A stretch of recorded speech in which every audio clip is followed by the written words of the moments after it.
Hello. Hello, peeps. How we doing? It's your boy, Worthy Prince, coming at ya with another Lord's Mobile live stream. Damn. And we got a really exciting topic today. I'm actually surprised we don't have more people flocking in. I mean, damn, it's an exciting one, right? We're playing some Guildfest today. Hell yeah. We got some gameplay happening today on Lords, guys. Let's go. I'm also eating my lunch, so you're gonna have to bear with me. I got some nice stuff here. Ooh. I'm basically gonna be getting some energy from this, ready for my my journey into Witcher 3 after I finish this stream. But yeah. Right, in this bowl, I've got something which you guys, if you don't eat this, then you guys need to start eating it. Oh man, you know what? Check this out, right? In this bowl, I have got, look at that, 4 eggs covered in butter and not loads of salt, but a little bit of salt. That's gonna be my first meal of the day. 4 nice big juicy organic eggs and some butter and some salt. Yep. That's what I'm gonna be digging into.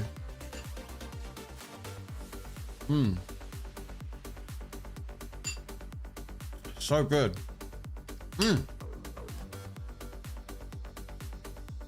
Okay. Well, I'm not gonna talk when I'm eating because you don't want that. We've got Guildfest to finish. I got 2 days left, and I haven't started. So I want to get it done, because you know it's good to be a team player, right? Merge 142 packs. I don't know if I can do that. I think it depends on how much anima I've got, right? I don't think I have a... Wait, where's the anima? It's in unique, isn't it? Silly me. I mean, I got some. How much is that? 3 million. That it looks so much, didn't it? 214 15,000. How much is that? 3 million. That won't go very far. I guess I could do like pack ones. Let me put my familiar gear on and take a quick peek. I guess we could do pack ones, right? Pack ones are cheap. Let me speed those up. Yeah, because pack ones you use like 150. Yeah, I think I can do this. I can do pack ones just to get the quest done, right? I mean, yeah, I think that should be fine. Not enough. I think it is enough. But it doesn't say specifically which packs you need to do. We could do any packs. Let's just go ahead and do that. 142 packs for 360 points. That's actually pretty good. So we'll just do pack 1A. It doesn't really matter which one we do. And let's go. There's 19, 40. Let's call it 20, 40, 60, 80, 100, 120, 140. Oh. Okay, we're out of speed up, so I knew that was going to happen. I might have to gem like 1, I think, to finish it. Yeah, look, 133 out of 142. We're practically there. So I need to gem 1. I had just enough speed ups to be able to get most of that done without gemming. There you go. Cool. Now, I'm not going to do no more packs because I'm out of speed ups, but what I will do is get some pack 4s on the clock, right? Because I'm still working on trying to get enough medals so I can get the Snow Beast unlocked, right? That's one of the things I was working on. Go ahead and open these up. These are the ones I need, the pack 4s, and I specifically need the Snow Beast. I got 54 out of 160. I've got all the yellow things to take the army skill up to level 10. I just need the bloody the medals. So we're just going to have to keep slow rolling it. We're at 54 at the moment, which isn't too bad. But yeah, we're going to slow roll those. Good morning. Let's effing go. Friday morning stream at work. Hell yeah, let's go. What's up, Sneaky J Man? How you doing, buddy? Welcome to the stream. By the way, guys, just a heads up. Not all of my Lord's Mobile streams are going to be negative. I just want to make that point very quickly. I know the last couple of Lord's Mobile streams have been very heavily patronizing and negative. The only time I'm like that is when they do updates and they put out dumb stuff in the game. Then I'm very patronizing and sarcastic towards it if it's not very good. But that doesn't mean I'm going to be very like angry and moaning and sarcastic every time I do a Lord's Mobile stream, okay? Not that you guys give a shit, but I'm just letting you know. Like today, I got nothing to be negative about. We're just chilling. We're just playing the game and doing Guildfest, like, you know? I'm not going to be negative every time I stream Lords, just so you are aware.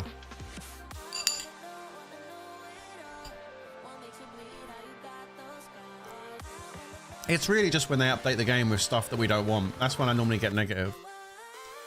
Or if somebody annoys me. Holy shit, you have so many bunny packs. Do I really? How many bunny packs do I have? I don't keep track of this stuff. Oh yeah, look, I got 224. Wow. Pack 5's confirmed. I need to level it up. That's what I need to do. I probably can do it. I've got the stuff. Maybe we wait until we get a quest. I got 268 of the EXP elixirs and I got over 2,000 EXP potions. Just wait until we get a quest, maybe. Oh, I got a free slingshot. Let's go. 20 tomes. All right, nice. Let me go back and sort that quest out. Here we go. Quest number 1 is done. There it is. Enhance artifacts. Wait a minute. Does that mean you've only got to put 2 stars on an artifact and you get like 360 points? That's kind of pog. Let me go check my books. I think I've got enough to do that, you know. Let me have a look. I mean, I got 11,000 green ones. I can probably get 2 stars out. Let's take that quest. I think we should take that quest. That's an easy one, isn't it, eh? Easy. I like the update they've done with Guildfest, giving you these extra point quests. It's pretty cool. It means I get my minimum super easy. There we go. So we're going to do that one. That was a no-brainer, that one. 100% going to do that one. So what we're going to upgrade? Do we go for a gold one?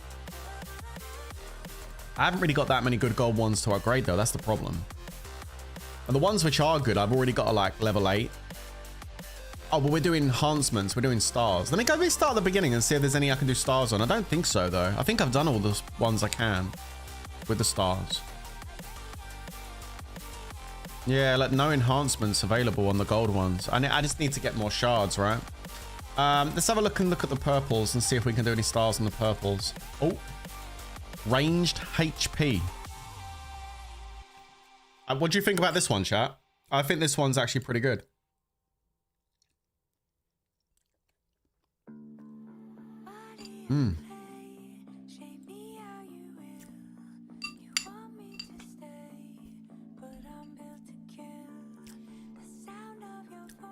Brushes. Yeah, it's not books, it's brushes. I got 1,227 brushes, so we should be all right.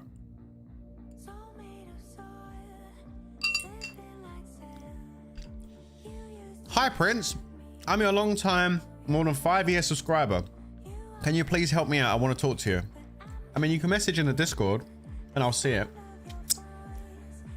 You need to get 2 stars. Yeah, I do, yeah. I know we need to be positive, but would they be any reason that IGG would be trying to get rid of older players with these updates? It's like they know they ruin the game, but keep trying harder. Yeah, you know, hey, I appreciate your comment, and I do agree with you. I'm going to try and stay positive today because it puts me in a bad mood when I get negative. So I'm going to try and stay positive and not go into a rant. But yeah, I mean, obviously I get what you're saying, buddy. And it is frustrating when a developer of a game, you know, isn't listening, but what can you do, eh? Oh yeah. I haven't eaten today. That's the first thing I've eaten all day. I'm hungry. There's something about boiled eggs in butter with salt. Nothing else. Just butter, salt, boiled eggs. Oh man. That shit is banging. Hey Jen. No Face says, I know Brits don't do spice well, but hard-boiled eggs are good with some vinegar-based pepper sauce. Oh, yeah, absolutely. Like, I've got a jar or a bottle of Uncle Frank's red hot cayenne pepper sauce, and that over the top of the eggs. Oh, that's nice as well, but I didn't really fancy it today. I just wanted butter and salt. That's all I wanted. Okay, we'll take this up. There we go. 4 stars for the statue of Athena. Let's go. What other ones can we do? Oh, the sealed tome. Okay, infantry HP with your leader. That looks pretty good. And there you go. 2 stars, and we got our Guildfest done. Well, that quest. There it is. That was easy, wasn't it? All right, so this one wants me to use 10,000 artifact coins. I haven't got 10,000 artifact coins, so I'm gonna have to delete that one. Wait, you can refresh now with gems. Oh no, look, I've got a fan who's the I got a fan who's in this kingdom. You know what, chat? It's really fun living rent-free in people's heads. You know that? Let me go ahead and do that. I don't know who's got the kingdom. It obviously ain't us.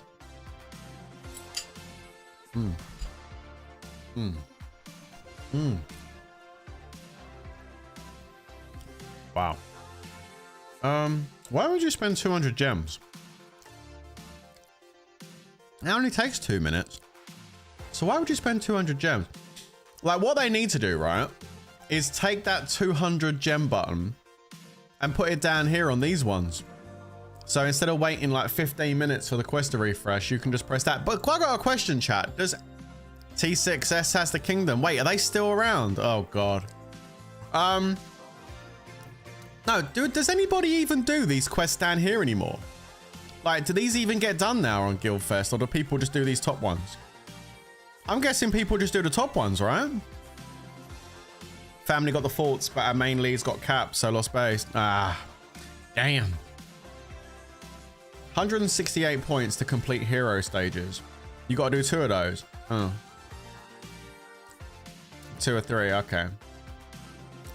So we've got complete hero stages. I don't know whether we should take that one. That's just using Braveheart, so that's pretty easy. It's only 168 points. Yo!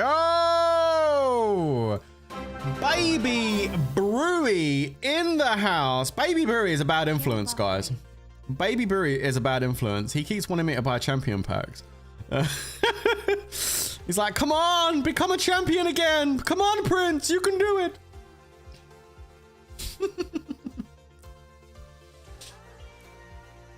Thank you so much for the super chat, Baby Brewery. You absolute legend. Appreciate that, buddy. Cav helmet. I don't know about that. Yo, Brewery, thank you again for the super chat, buddy. It's very nice of you. I don't know about the whole champ journey anymore, though, mate. It was fun doing the boots, though, for sure. We need chat's champ accessory. Oh, come off it. Yo, Merc, you better start dropping the super chats then, bro. Let's go.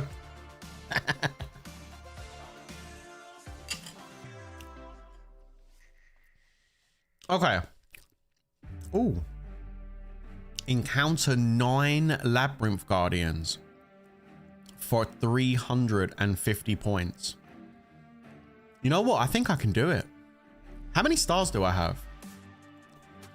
How many stars? I've got 67,000 stars on normal Labyrinth. I think I can meet nine gem and gremlins in 67,000. What do you reckon? I reckon we can 100% do it, chat. I'm confident we can do it. 9 gem and gremlins out of 67,000. We're only using 100. Ooh. David says, I second what Baby B said with the 5 super chat. Thank you, David. And uh-oh. What do you, I reckon easy. Let's do it. Let's do it, guys. 9 Labyrinth Guardians required. And we've got 67,000 holy stars to do it. Actually, that's more than enough. Let's go. It's like hitting it 677 times. If you don't get 9 out of hitting it 677 times, that's kind of crazy.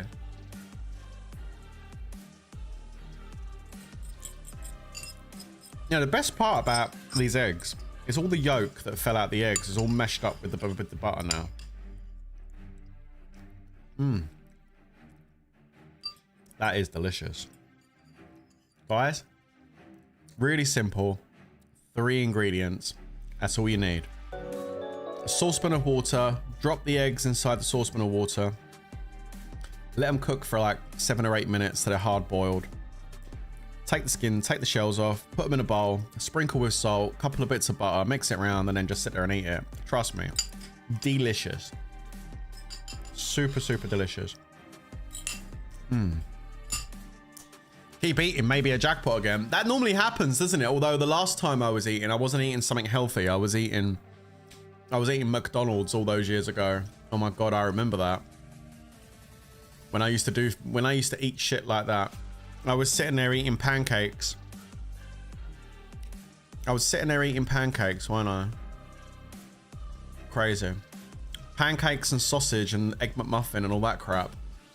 Good God, I was a different person back then, when I peeps.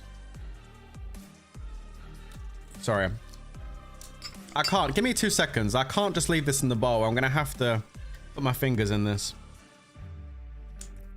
I know it's disgusting, especially now I'm putting my fingers in it, but it's nice.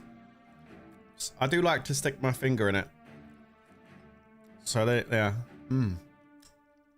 It's just nice. It's all the butter and the salt and stuff at the bottom of the bars. Mmm.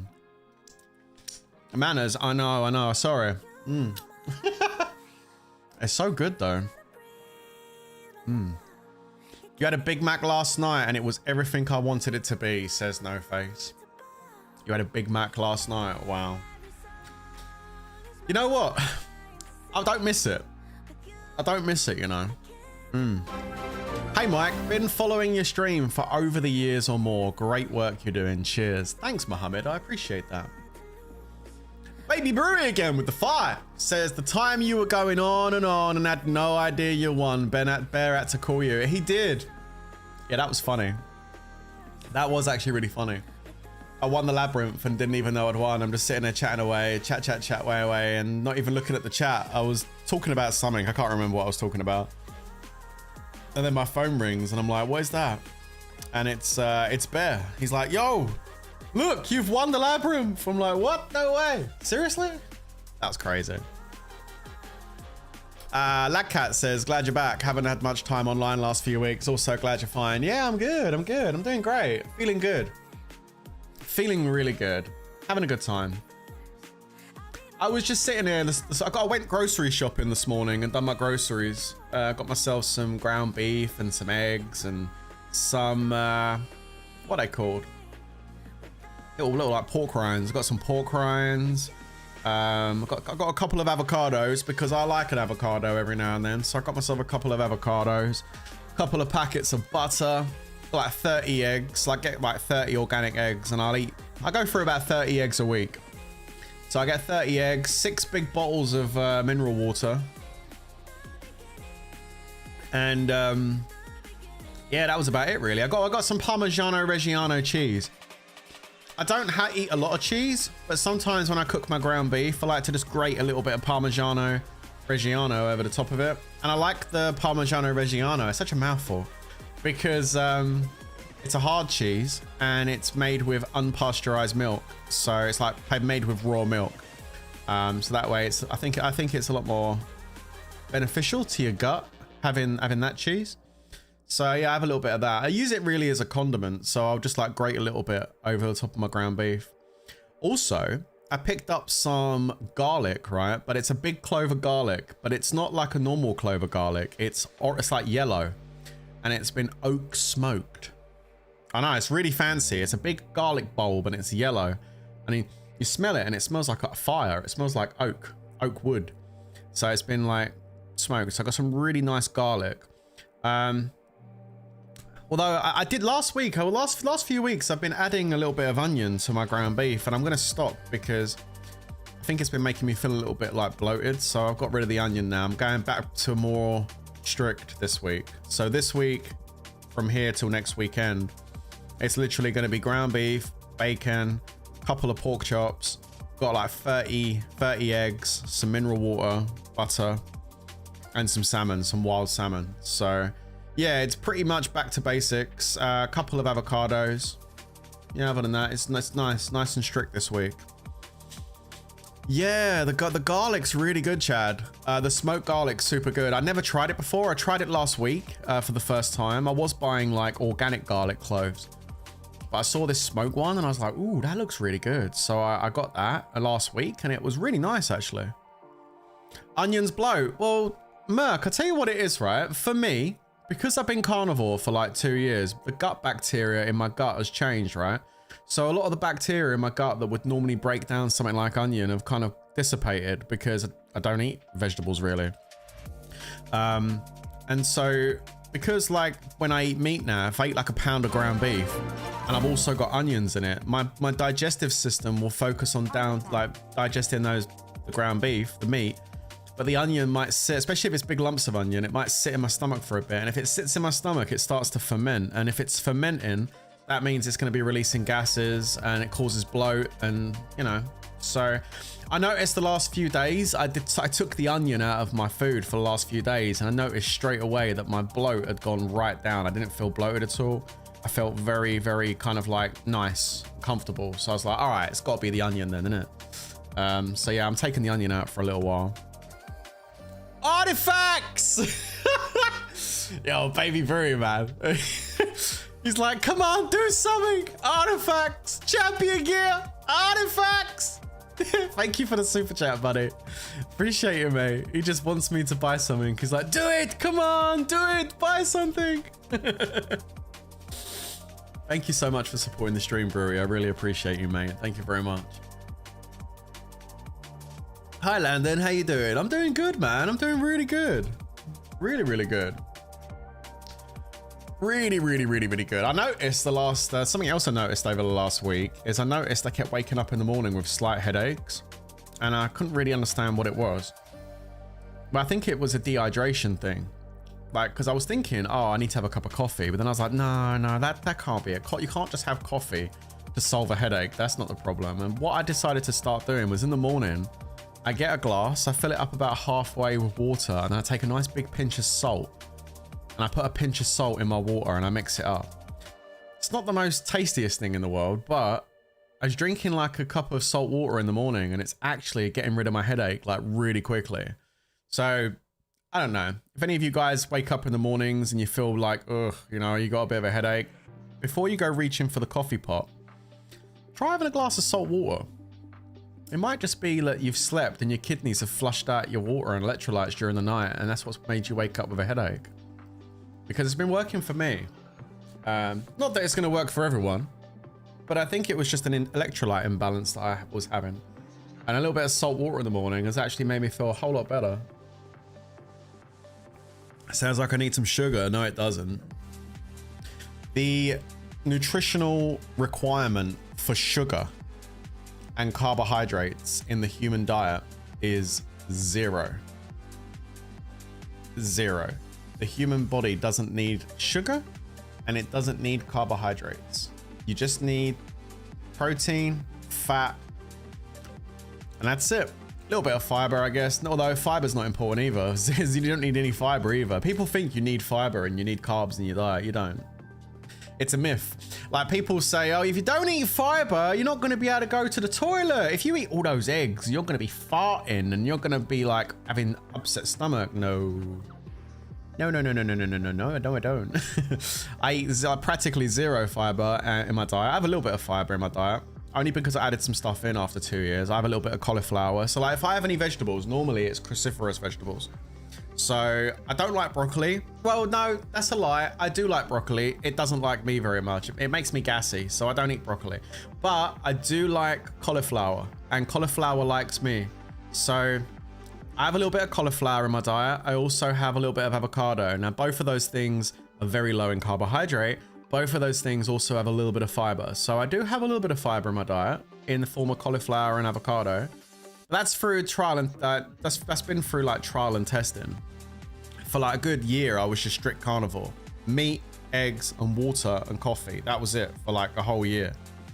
And then I started adding little things in, and it's really funny because if I add something in and my body doesn't like it, I find out very quickly that my body doesn't like it and I get rid of it. But avocado, a little bit of avocado, I'm fine with that. A little bit of cauliflower, absolutely fine. Not massive amounts, just a little bit. Rush says, brain primarily runs on glucose derived from carbohydrates. And I'm gonna say, wrong. I'm not saying you can't get energy from carbohydrates. I'm not saying you can't get energy from the glucose, you can.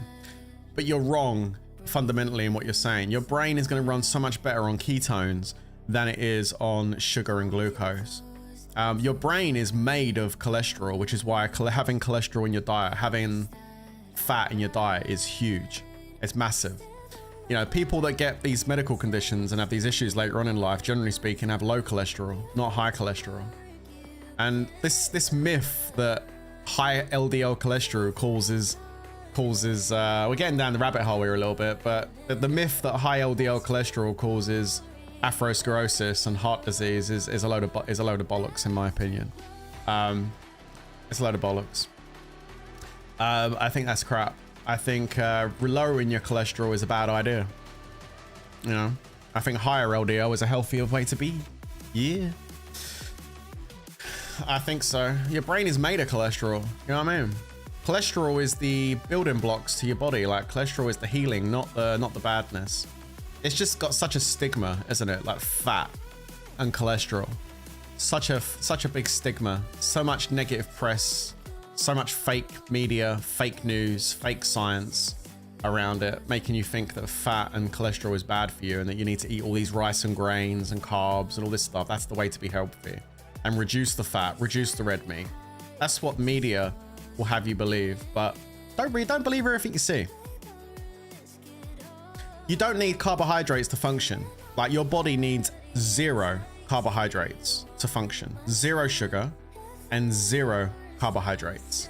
So if you do that and you eat a lot of red meat with good amount of dietary fat, saturated fat, and you know, eggs, butter, eat all that good stuff, you'd be really healthy. And you wouldn't get, your chances of getting diseases reduces significantly. But if you eat carbohydrates and you eat sugars and your blood sugar's doing this, up and down, up and down, up and down, it's bad. It's bad news bears. We had a chat about this before, about why carbs are bad, why carbs are not the best energy source to be having. It's because every time you eat carbohydrates, your body turns the carbohydrates into sugar, which go into the blood. It raises your blood sugar. And then what happens then is your body releases insulin to basically bring your blood sugar back down because it's gone up. So your body doesn't like, the body naturally doesn't like your blood sugar going up. So as soon as it happens, your body releases insulin to bring your blood sugar back down to normal levels. And the problem is, if you keep eating like that every day, blood sugar up, blood sugar down, blood sugar up, blood sugar down, eventually your body becomes resistant to the insulin that you're trying to bring the blood sugar down with. It's a bit like if someone's got an injury and they have painkillers, right? And then they go to the doctor and they say, look, I'm taking these painkillers and it's just not working. I'm still in pain. I need stronger painkillers. Why? Because your body is adapting to the painkillers you're getting. And so therefore you need stronger painkillers to reduce the pain that you're having, right? That makes sense. I'm sure you guys can understand that. So it's the same with your blood sugar. The insulin you release to lower your blood sugar, your body starts adapting to it. A bit like the Borg from Star Trek. They shoot one laser gun and they hit the Borg. Ah, Borg's dead. They go to shoot another one and then the shield comes up and it's like, they've adapted. It's literally what your body does to the insulin. It adapts to the insulin. And it means that you've got to push out more insulin to bring that blood sugar down. And then eventually the insulin doesn't work at all. And then you become insulin resistant. And then you have a real problem, because that can cause all sorts of issues going forward. You know, you end up becoming like diabetic, where you have to have like injections of insulin, or you have to take tablets like metformin and stuff to make your blood sugar come down, because your own body's not strong enough, or you know, your own body can't do it on its own. Hang on, my dad's calling me. I've diverted it, but he's called me back again. Give me 2.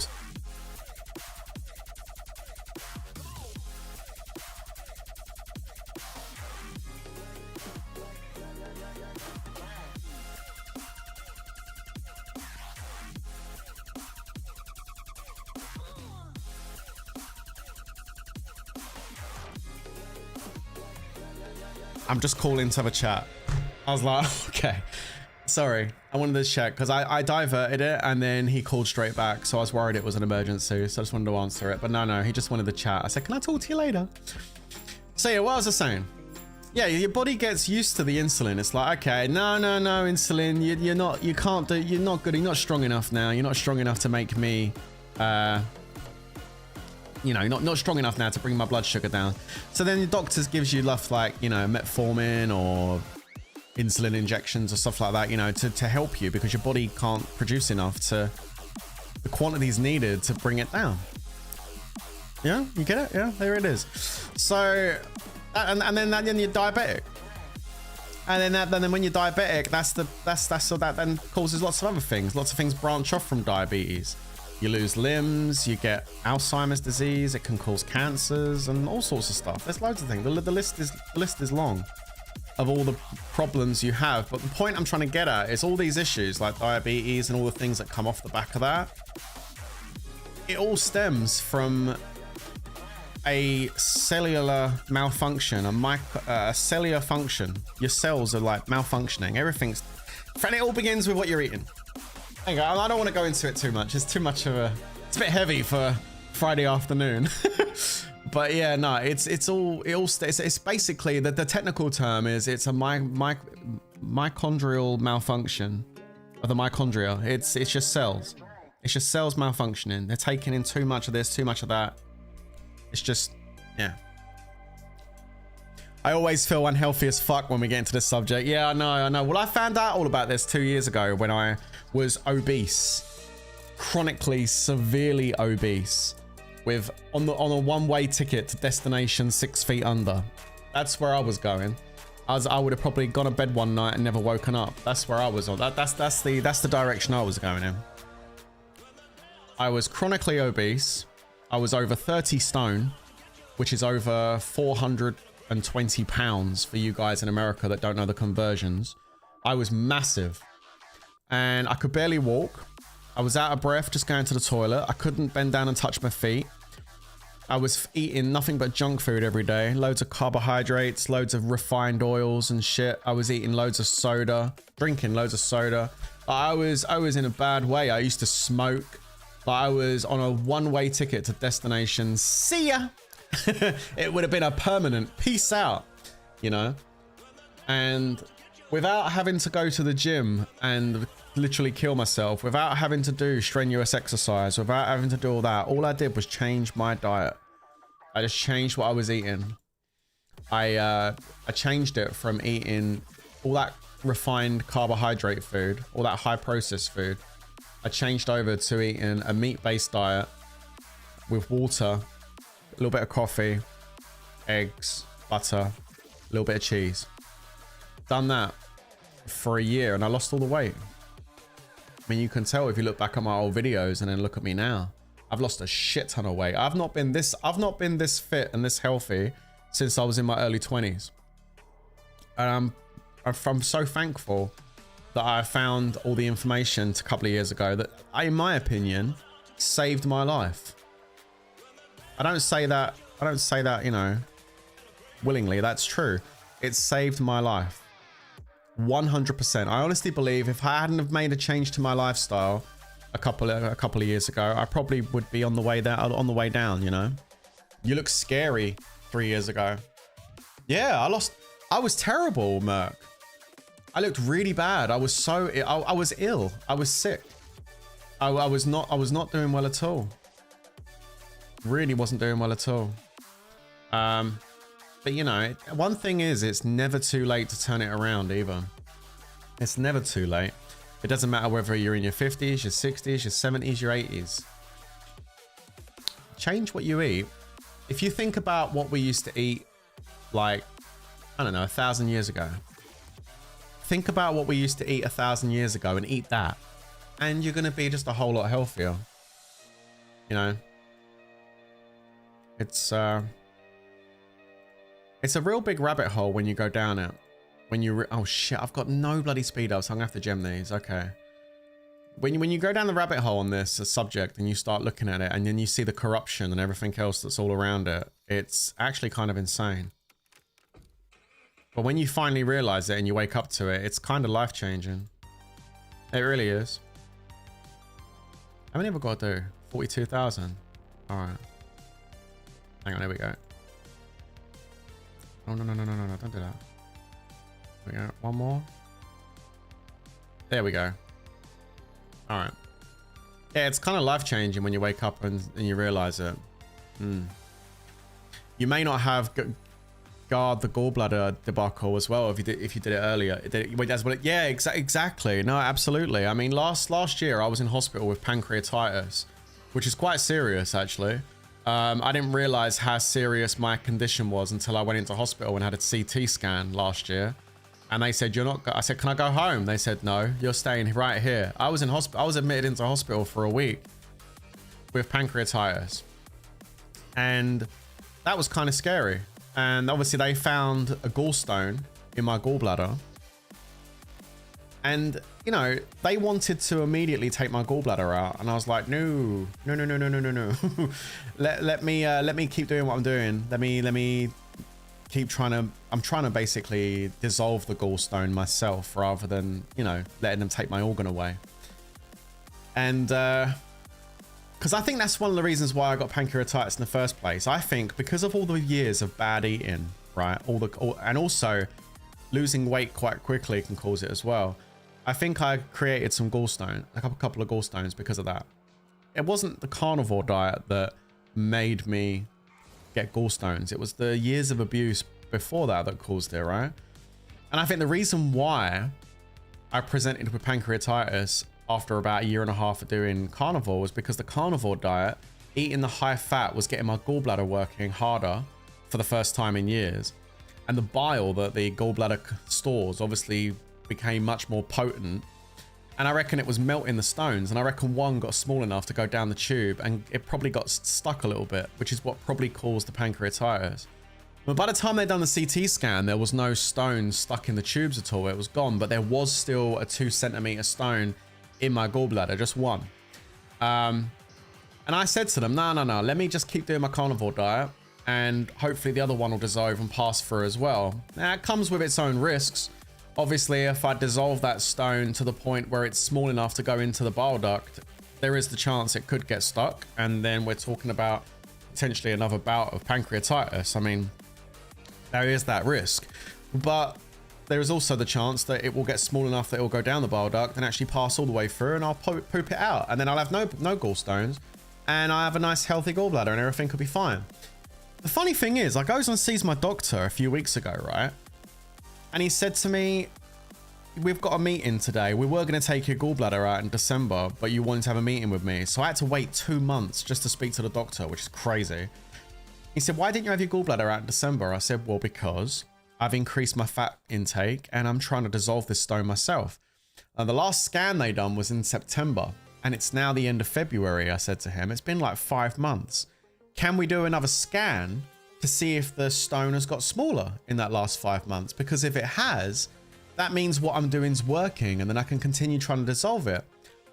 And he was hesitant to let me have another scan. He just wanted to get me in the operating room and take the gallbladder out. And I said, how can you justify taking the gallbladder out when you haven't even done another scan after 5 months to see if I'm actually shrinking this?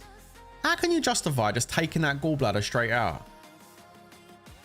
And I argued with him. I said, no, listen, you're going to have to do some kind of scan. You're going to have to do an ultrasound or a CT or an MRI or something to see if this has actually got smaller. And if it has got smaller, then I'm just going to keep doing what I'm doing. And he said, there's no scientific evidence or scientific proof that changing your diet will shrink gallstones. You know, I just was like, oh God. I said, are you a vegan? And he just looked at me and I said, well, the way you're talking to me, you're just like vegan methodology. You're thinking, you're talking to me with vegan brain. Like, seriously, are you like, I know you don't do much nutrition training at medical school when you go to medical school. I actually said this to him. I don't give a shit. I said, I know you don't really have much nutrition training when you go to medical school and you might be a bit blinded by it, or this might be a new concept to you, but you know, nutrition actually does solve a lot of problems with what you're eating. Fucking doctors are useless, man. Some of them anyway. Yeah, I did say that. Yeah, I really said that. I said, have you got a vegan brain? That's exactly what I said to him. No, I don't get dehydrated. I drink lots of water, Rush. I drink about 3 liters of water a day, bro. So there you go. Roller coaster for gallstones. Yeah, I guess so. Well, the thing is, because like you've presented with gallstones, the way they see it is, oh, now you've presented with gallstones, you know, you're gonna continually make gallstones. That's how they look at it. So they're like, oh, we just want to remove the gallbladder. But that's bollocks. People produce gallstones, right, because of the way they eat, their nutrition. It's hard. I'll explain it very quickly. Very quickly. For those of you that don't know, I'm just talking for the people that don't know in the chat, okay? For those of you in the chat that don't know how the gallbladder works, right? The liver, your liver produces something called bile, okay? The bile comes out the liver and it goes into the gallbladder. The gallbladder is a storage system, okay? It stores the bile that comes out the liver. When you eat animal fat or any kind of saturated fat, okay?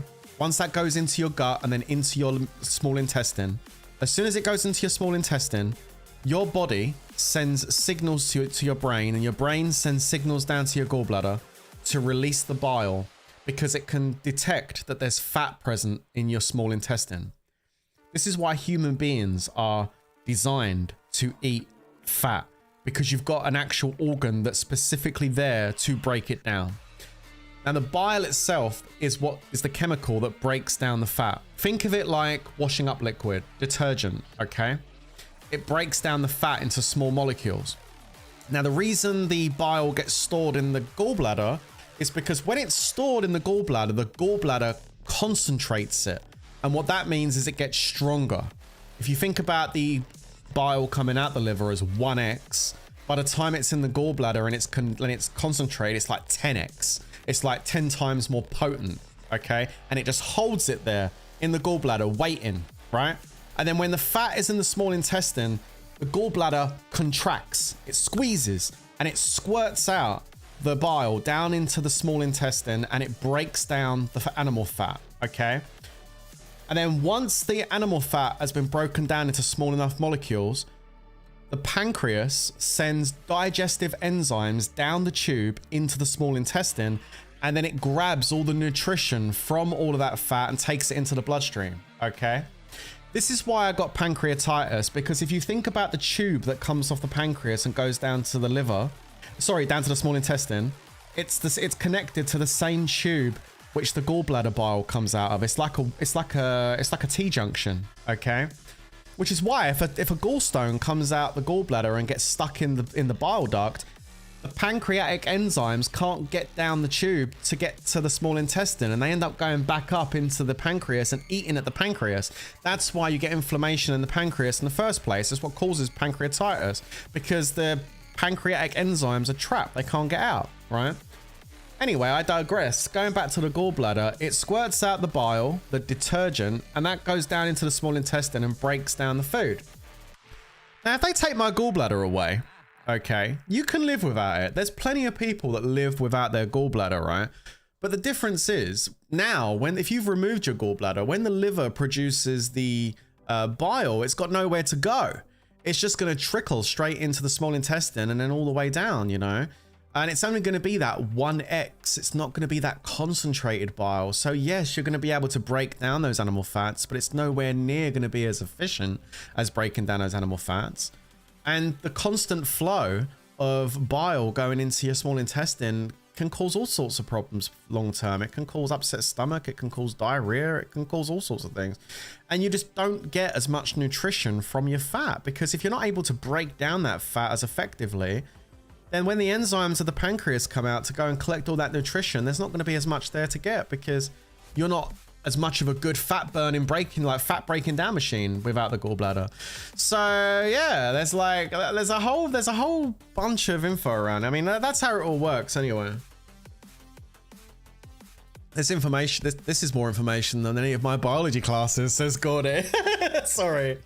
Sorry, when I get talking about it, I get talking about it. I get on the subject and I really do go with it. But yeah, it's interesting, you know. I mean, I've done a lot of research around it. mainly because I got pancreatitis. So I wanted to learn about it and find out why, and then find out everything I can about it. Like when I research something, I research it thoroughly, and I looked at everything. And, you know, the fact that doctors just casually say, oh yeah, we'll just take your gallbladder out, it's fine, you can live without it. It's like, yeah, but you can, but do you know it's really, really important? Like, it's a really important organ, and most people don't use it to its full capacity because most people are carb addicts and sugar addicts. You don't even realize it. You don't think you're a carb or a sugar addict? Don't eat carbohydrates or sugars for 3 days and see if you're climbing the walls. If you're climbing the walls after 3 days because you are not eating carbs or sugars, then you're probably, it acts the same way as anything. It's an addiction. The same as heroin and cocaine and alcohol, nicotine. Sugar is more addictive than all those things. So like if you stop eating carbohydrates and sugar and you just eat meat and eggs and butter and water for 3 or 4 days, you'll start to get the itch. Trust me. You'll be like itching for something sweet because it's an addiction. And that's why, so we're really going down the rabbit hole here, but that's why if you walk into a supermarket and you go into the middle aisles, right? If you dare to walk into the middle aisles of a supermarket and go and look at all the food, the boxes of frozen food, all of the food that's in boxes, all the food that's been pre-prepared, anything that's been sliced up or grated, or anything that's been made, anything that's in a box to make your life easier. If you take a look at the ingredients, I guarantee you're going to see sugar on the ingredients. And sometimes it comes in different names. Sometimes it's called sugar. Sometimes it's called dextrose. Sometimes it's called maltodextrin. Sometimes it's called sucralose or something like that. There's loads of different names. Fruit extract or something like that. There's loads of different names for it. They try and confuse the consumer as much as possible, but it's sugar. And the reason it's in all of the high processed food is because, have you ready? It's addictive. What does a food company want more than anything in the world? They want you to buy their products. And not only do they want you to buy their products, they want you to go back and buy them again and again. Why? Well, because it's going to make them money. That's, if you follow it, it always leads back to one thing. It leads back to money. It's going to make them lots of money. That's what's going to happen. And then what happens is you eat that product again and again and again. That makes them loads of money. And then you get sick. You get a medical condition. That's okay though, don't worry, because you're going to get some medication that's going to make that condition not be so bad. It won't cure it, but the symptoms won't be quite as bad. It'll be okay. And then not only is the food company going to be making money off you because you're going to keep eating the food, the pharmaceutical companies are going to now make lots of money off you as well. Essentially turning you into a cash cow, and you don't even realize it. And then one day you wake up and you realize how crooked the food industry is and how crooked the pharmaceutical industry is, and how doctors are trained to be legalized drug dealers as opposed to people that actually heal people. Rather than dealing with the root cause of an issue and changing someone's lifestyle and changing their nutrition to make them healthy, they just push pills down their throat and medications into their arm and stuff like that, and just ease the symptoms, but don't worry about the actual root cause of the issue. We're never going to deal with that. We're just going to ease the symptoms. That's what the medical industry is like now. I mean, doctors get like 3 months worth of nutrition training at school. And they're there for 11 years. Nutrition is such a small part of the curriculum. And then you get big food and big pharma paying for scientific studies to then go onto the fake news and tell you that stupid shit like a bowl of Lucky Charms is more healthy than a fried egg and butter. And that you're supposed to have cereal for dinner and all this other bullshit they come out with. Like, it's wrong. It's so wrong. Whereas if you go back to eating food which is just one ingredient, you don't necessarily need to be a carnivore. But you eat food which is one ingredient. You eat whole foods, ingredients. Yeah, prepare your own food.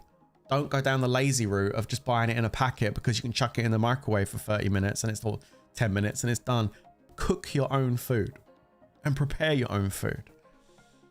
Don't let nobody else do that for you guys. Know what goes into your meals when you eat them.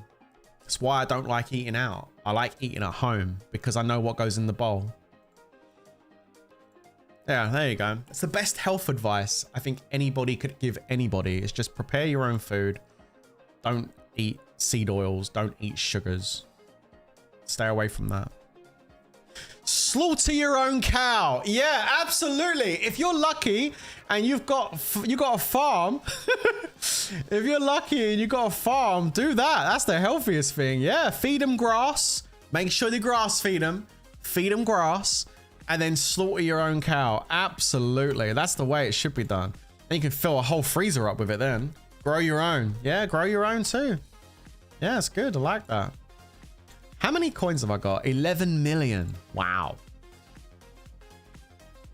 I love talking about this stuff. Hopefully, I don't know if you guys like me talking about this stuff. I don't know. Some of you might hate me talking about this stuff. But I mean, I think it's interesting. It's definitely an interesting subject to talk about. As long as you guys don't mind me talking about it, I'm happy to talk about it, you know, because I know it can get a bit much sometimes, I guess.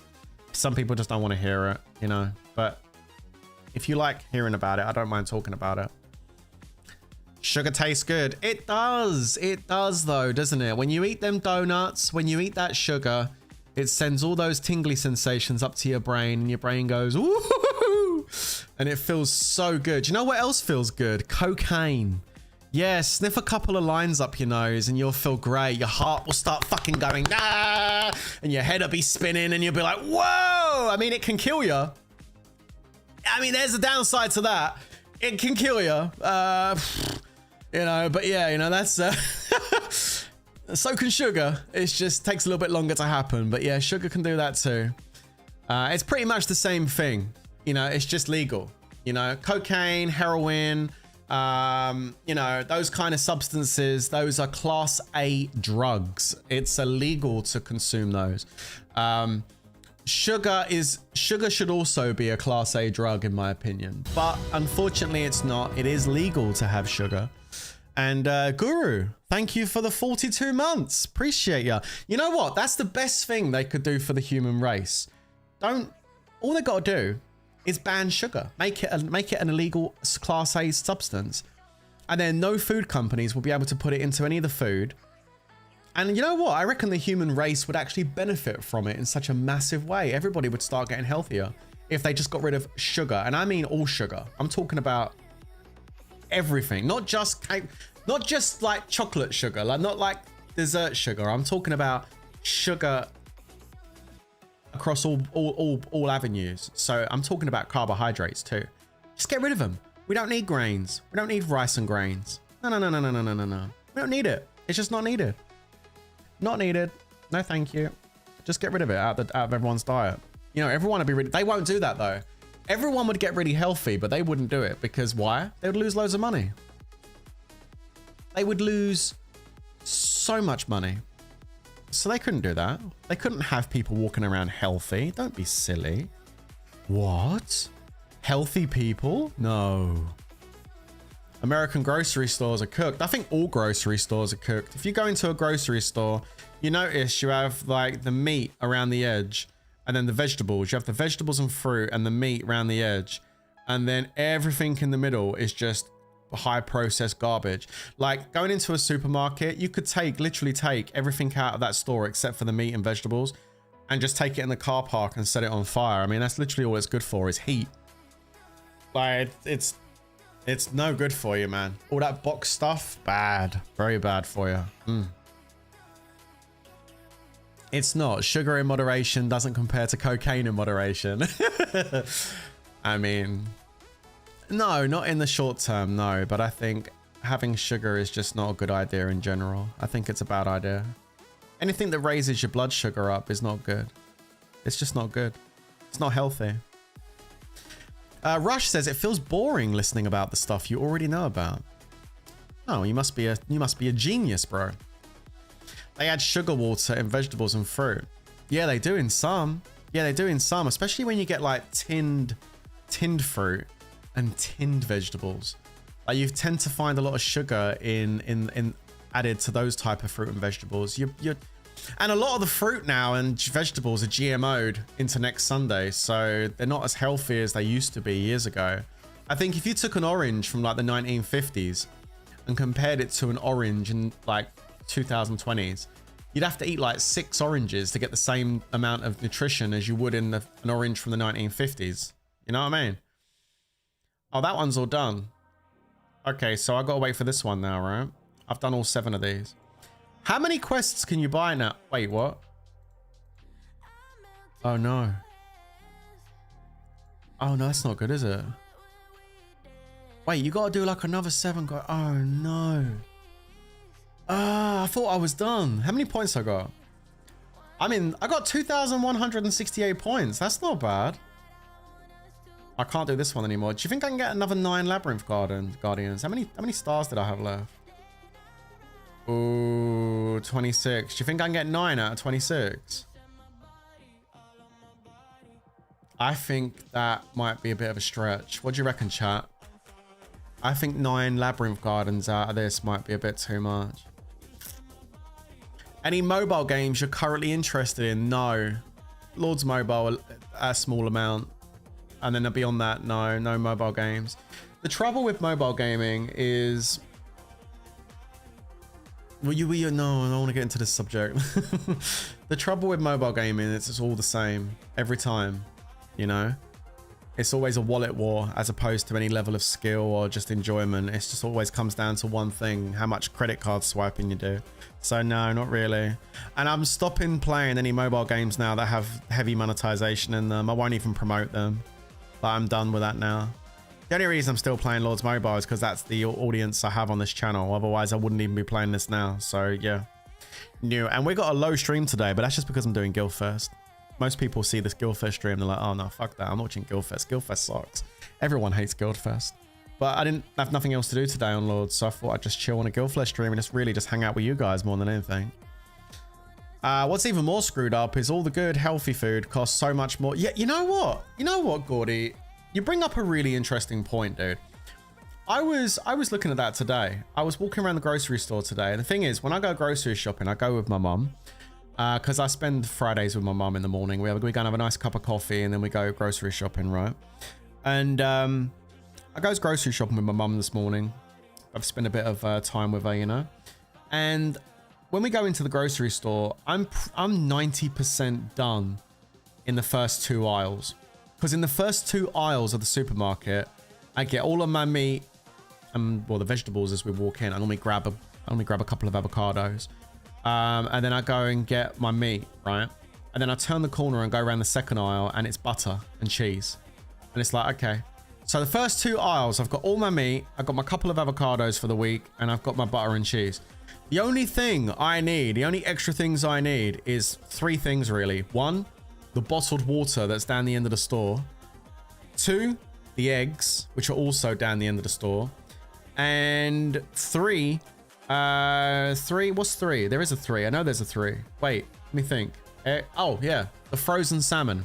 Because I don't get the fresh salmon because the fresh salmon's all farmed. And that means they add all sorts of shit to it and dyes and all sorts of other crap. No. I get the frozen salmon because the frozen salmon is Alaskan wild caught salmon. It's fucking nice. It's like £3.50 for 4 big fillets. Really good value as well. So I get like a packet of salmon. So salmon, eggs, and water is down the other end of the store. So in the first 2 aisles, I've already pretty much completed my shop. So for the remainder of the shopping trip, I'm just following her with my trolley. I'm just watching her pick up stuff and just being like, oh God, like looking at what she's putting in her trolley. Like I don't lecture her about it. She knows how I feel about it. I don't say anything. But I watch her put these things in her trolley and I'm like, oh no, like what are you, I like look at her trolley and go, what is that? Like, it's a potion. It's not even it's not food. Like, as I make the odd comment every now and then. She just gives me the look like, shut up, you know? Toilet roll sometimes. I mean, I don't poop as much being on a low carb carnivore diet. When you eat lots of carbohydrates and fiber, you guys are probably taking a log like once or twice a day. But for me, on no carbs, low fiber, my body literally eats everything I put in. So I go poop like once every 3 or 4 days, guys. Like, I don't need to go every day anymore. All right. I know some of you guys probably do once or maybe twice or 3 times a day. Once every 3 or 4 days, I'm perfectly fine with that. yeah, you know, so it's really just me walking around looking at what she's putting in. And going back to what you said in the chat, I was down the bread aisle today. I hate going down there because of the smell, but I was down the bread aisle today and I was watching her looking at the loaves of bread, and I was looking at all the products on the shelf, the croissants, the bagels, the donuts, the loaves of bread and all the rest of it. And I was looking at the prices, 90p, £1.10, £1.40, 85p, £1.10. I'm like, fuck. It's so everything down this aisle, if you want something, is so cheap. Because it's all the grains and all the sugar and shit. Like, it's cheap for them to make it. It costs nothing to buy it. But fuck me, you go down the meat aisle and go and buy yourself 500 grams or a pound of lamb mince, ground lamb. That shit will cost you £7. You want to go and buy yourself 10 lamb chops? That's going to cost you £10. You want to go buy yourself a steak? A nice big juicy 11-ounce sirloin steak? That's going to cost you like 12 quid. Like, no wonder people can't eat healthy. Because all of the good shit, all the stuff that actually is good for you, costs like 10 times the amount. Crazy, man. I tell ya, it's all done by design. It's all done on purpose. You walk into the store, you see all the fresh products. Oh, these are so expensive. It's like £3, £4, £10, £8. Then you walk in further into the store and you see all these pre-packaged meals. Oh, well, I can get the beef with the potatoes and the vegetables in that packet for only like a quarter of the price of how much that beef joint cost. And I can just put that straight in the microwave for like 4 minutes and it's all done. I haven't got to peel the potatoes and peel the carrots. I haven't got to cook the beef in the oven. And plus, I can save myself a whole bunch of money. So I save myself time and I save myself money. Fuck it, I'm gonna get the pre-done roast dinner. And then you get that and then you eat that and then you're fucking ill because you've eaten a bunch of chemicals. Now that's how it goes, right? That's how it goes. I'm telling you, it's crazy, man. It's the world we live in, man. It's the world of convenience. Nuts. Absolutely crazy. Okay. Anyway, people in control know exactly what they're doing. Yes, they do, Bev. Yes, they do. 100%. I'm gonna take the gamble, guys. I'm gonna go for it. 26,000. We need 9 gemming gremlins. Let's go, baby. Come on, we can do it. That's the most British accent I've heard. Is it? You need monetization to keep a game running, Adrian. No one will give a free server running if you don't add stats to things and stick to cosmetics with no stats. People won't buy it. I don't know what you guys are talking about. What are you talking about? Talking about IGG or something? Oh, wait, you have an idea. Carbon copy of Lord's Mobile, but with a path journey of the entire game with no added stats like ever. We get Lord's Mobile YouTubers to promote. We just had I'd need a developer or 3. Okay, so here's the thing, right, with that. There's nothing wrong with, generally speaking, with adding stats to a game. Yeah, you can add stats to a game and make things stronger. But at the same time, when you add the stats, you have to also balance the game at the same time. For example, IGG operate on greed. That's IGG's business plan. I got greed, right? So they're putting out lots of stats to make people think they're going to get more stronger, and so they can get an advantage over other people, and they're going to spend money to do that. Now, the people that do that, generally speaking, that it's an ego thing. They're feeding in on people's egos, right? Because, like I said, this conversation with you the other day, if you've got Rally Leader A and Rally Leader B, right? Both rally leaders are playing Lord's Mobile and both are fighting against each other at Baron. That's the scenario, right? IGG bring out a new update that costs $1,000 that gives you an extra 10% army attack. Rally Leader A spends $1,000 and gets it. Now, Rally Leader B has a choice. He can either not pay for it and go up against Rally Leader A with a disadvantage and potentially lose, or Rally Leader B can also feel the pressure, the ego pressure of I don't want to lose, and go and spend $1,000 as well. And in the end, Rally Leader B is a real player, and Rally Leader B wants to win, so Rally Leader B has spent $1,000. Rally Leader A got the update within 10 minutes of the update coming out. Rally Leader A is an IGG community manager, and Rally Leader A doesn't spend any money on the game, but so he got the update straight away, which then puts pressure on all the real players in the game that want to compete with Rally Leader A. They then go and spend the money. IGG makes loads of money because all of the rally leaders that spent the money on the update because they want to compete with this person over here that already has it, okay? And then effectively what you get at the end of all this is everybody is now playing the game just like they were before.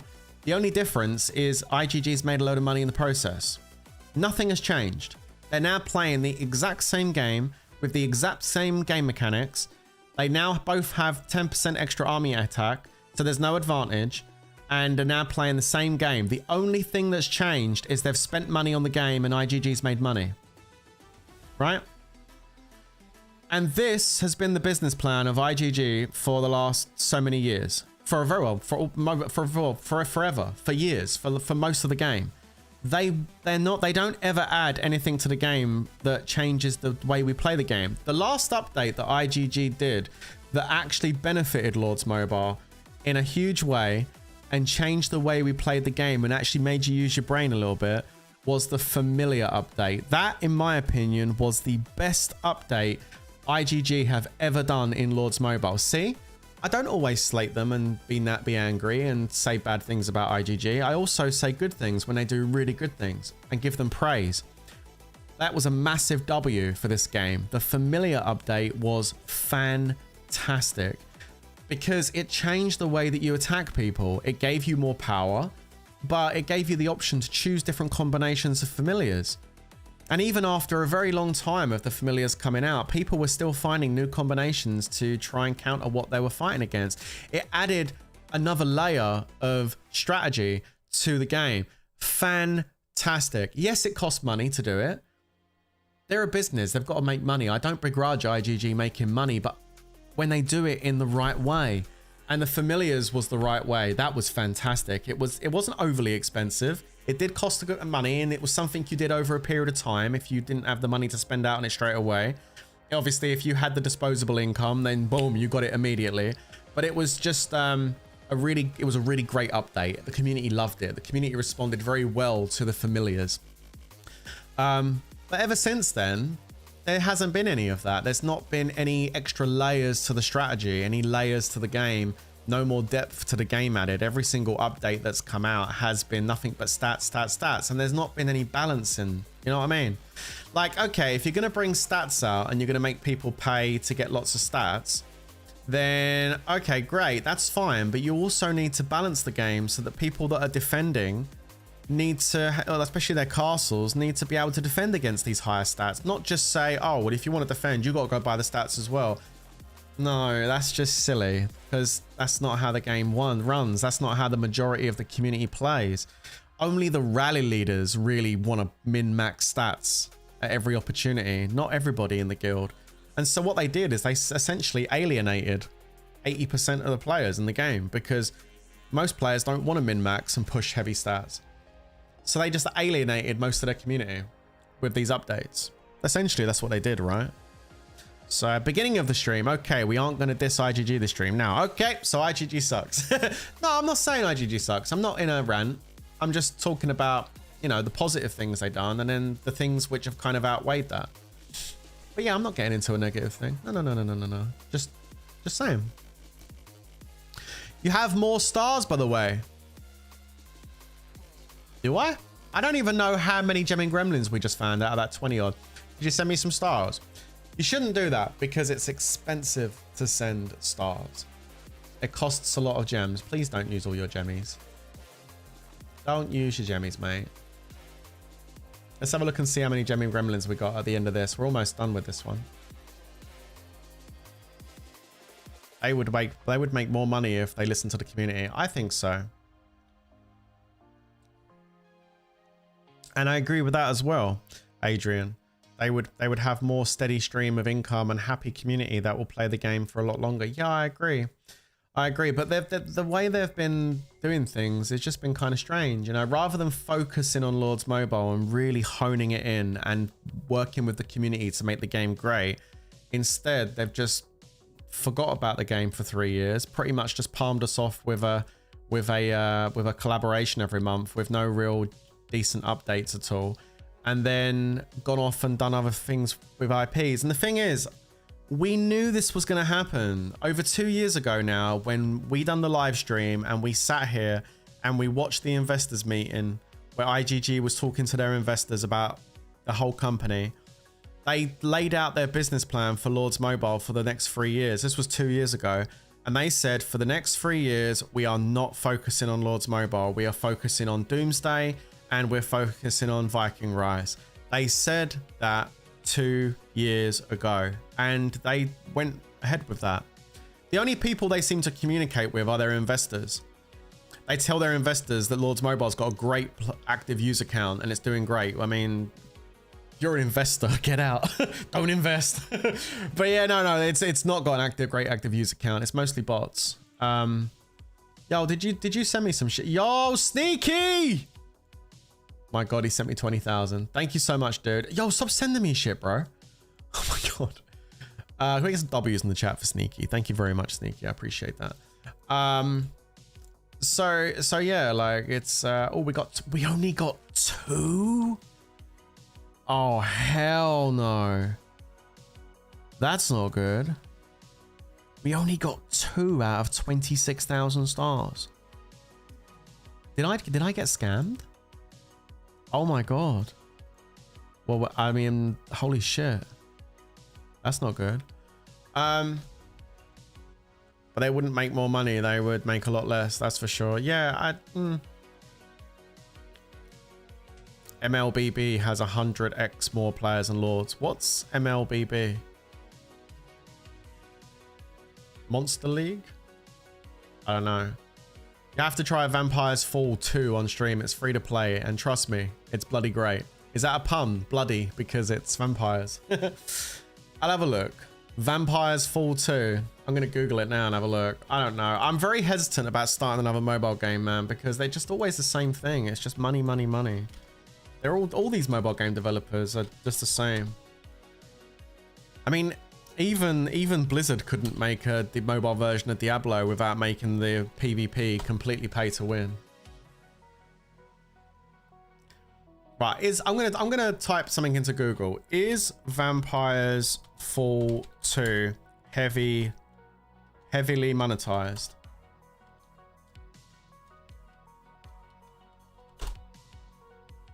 Right. My question to Google was, is Vampires Fall heavily monetized? And the answer was, Vampires Fall 2, often referred to as Vampires Fall Origins and its later more polished iterations, is considered to have significant, albeit sometimes optional, monetization that can feel to some players like a pay-to-win or predatory system. While it is a free-to-play mobile game, now also on Steam, the monetization is deeply integrated into the gameplay loop. Yeah, I'm gonna pass on Vampires Fall 2. I'm gonna pass on any game that has monetization as part of the gameplay loop. If it's got monetization as part of the gameplay loop, I'm gonna say no. Yeah, it says optional, but it's part of the gameplay loop. Like, I don't want to play a game that has monetization as part of the gameplay loop. I want to play a game where I buy the game and then I get the whole game in its entirety, and I can enjoy the whole game in its entirety from beginning to the end, and then move on to another game. That's what I'm doing. Like, for example, on Friday, just gone, last Friday, I made a game purchase. I purchased Resident Evil Requiem, and I streamed it on this channel from Friday through to Tuesday, and I completed the game, and I absolutely loved it. It's probably going to be one of the game of the years. It's absolutely awesome. One of the best Resident Evil games ever made. And now I've moved on to a new game and play another game. I'm now playing The Witcher 3. I managed to pick up a really good deal after Christmas where I got The Witcher 3 and all the DLC, everything, for like £3.50 on Steam. It was insane. And now on my other channel, second channel, link is down below, by the way, guys, if any of you are not following me over there, I'm now playing Witcher 3 daily at the moment. We're going to be doing a Witcher 3 stream after I finish my Lord's Mobile stream today. So yeah, we're doing that. And then I'm going to be playing other games like Diablo 4 and Last Epoch and any other new games that come out that I want to play. I don't want to play a game where monetization is the gameplay loop. I don't mind monetization in games. Like in Diablo 4, I buy skins. You know, I don't mind buying cosmetics in game to make my gaming experience more fun. But when I buy a cosmetic, chat, I don't... Okay, look. If I play Diablo 4 and I want to buy myself a cosmetic for my character, it costs me about 15 quid. 10, 15 pounds to buy myself a cosmetic on my character. And I can put that cosmetic on my character and have a lot of fun and enjoy that cosmetic throughout the entirety of my gameplay. In Lord's Mobile, if I want to get a cosmetic for my leader and change my leader skin, it costs me £2,000. Do you guys see the difference? Do you see what I'm saying? Diablo 4, £15 for a full leader skin to change your character, £15. Lord's Mobile, like £1,000 or something stupid, like £1,000 plus to get a leader skin. I've never, by the way, never done that, in case anyone's wondering. No. It's stupid. I did get a leader skin once, but that's because I saved up my Marvelous tokens over like 6 months and then went and got myself a leader skin in the event, not by doing that. But you know what I mean? Like, it's just crazy. So yeah, and the thing is, it ain't just Lord's Mobile that does this. There are other games that do this as well. They have cosmetics, which cost ridiculous amounts of money. So yeah, no, it's stupid. I think mobile gaming's like cooked, to be honest with you, especially ones that have that. Woo-wah, now that, you know what, guys? You know what? Weakest Demon brings up a really, really good point. Woo-wah also has optional monetization. Every open world game's like that. Yeah, but Woo-wah, dude, I've got 180 hours in Wuthering Waves, nearly 200 hours in Wuthering Waves. I have never spent, no, I have spent some money on it. I spent a little bit of money of my own choice to basically get one of the heroes unlocked, but it wasn't a lot. It was like 30, 40 quid. I've got over 200 hours worth of gameplay in the game. So like spending 30, 40 quid on a hero, it's not the end of the world, right? Woo-wah, you don't even need to do that. You can play Woo-wah completely free. Completely free. The whole game is accessible to you. The only thing you have to pay for is if you want to basically get the new resonator that just comes out and you want the new weapon that comes with it and you want to level it up to max. But it's not needed to play the game and complete the game. You just don't need to do it. You can do it all free to play. Completely free to play. But I stopped streaming Woo-wah. I did do a Woo-wah stream a little while ago, but I stopped streaming Woo-wah. I thought Wuthering Waves was going to be really popular to everybody on my channel. I really did. I was like, yo, it's a mobile game. People can play on their phones. Albeit, you got to have a pretty good phone to play Wuthering Waves on. But, like, it's a mobile game. People were going to love this. I thought my channel was going to really, like, enjoy Wuthering Waves. No, hardly anybody came through on the streams to watch it. 2 more left. Fuck. I think, did you send me some more things? Somebody did. Snakey. Man, you're making me feel bad, bro. Thank you. Appreciate it. Yeah, no, like, I was really hoping Woo-wah would take off on the channel. I was gonna start doing build guide videos. I was gonna start pushing my, I would have done a lot more on it if it did, but unfortunately it didn't, man. Like, hardly anybody turned up for the streams. I was really upset. It's like, no, come on, guys. This game is actually so good. Wuthering Waves is awesome. And yeah, nobody turned up. Only had like a handful of people turn up for the streams, man. I was like, oh no. I really wanted to keep playing it as well. I love that game. I really like that game. I think they've done a lot of optimization on it though. I think they've done a lot of quality of life. I think they've made the game so much better. Like if you play when you first play Wuthering Waves and you're literally going into the beginning content, if you push through and catch up and get up to date with it, like they've done a lot of quality of life stuff. There's been a lot of optimization. I think it plays really well now. I actually need to catch up on that. I'm a couple of versions behind. I need to crack on with that at some point. But yeah, this is one of the reasons why I'm streaming every day at the moment over on the second channel, because I'm trying to build it up over there. Lord's Mobile is you know, on a downward trend, and I don't see it picking up anytime soon because the developers aren't doing anything to make that happen.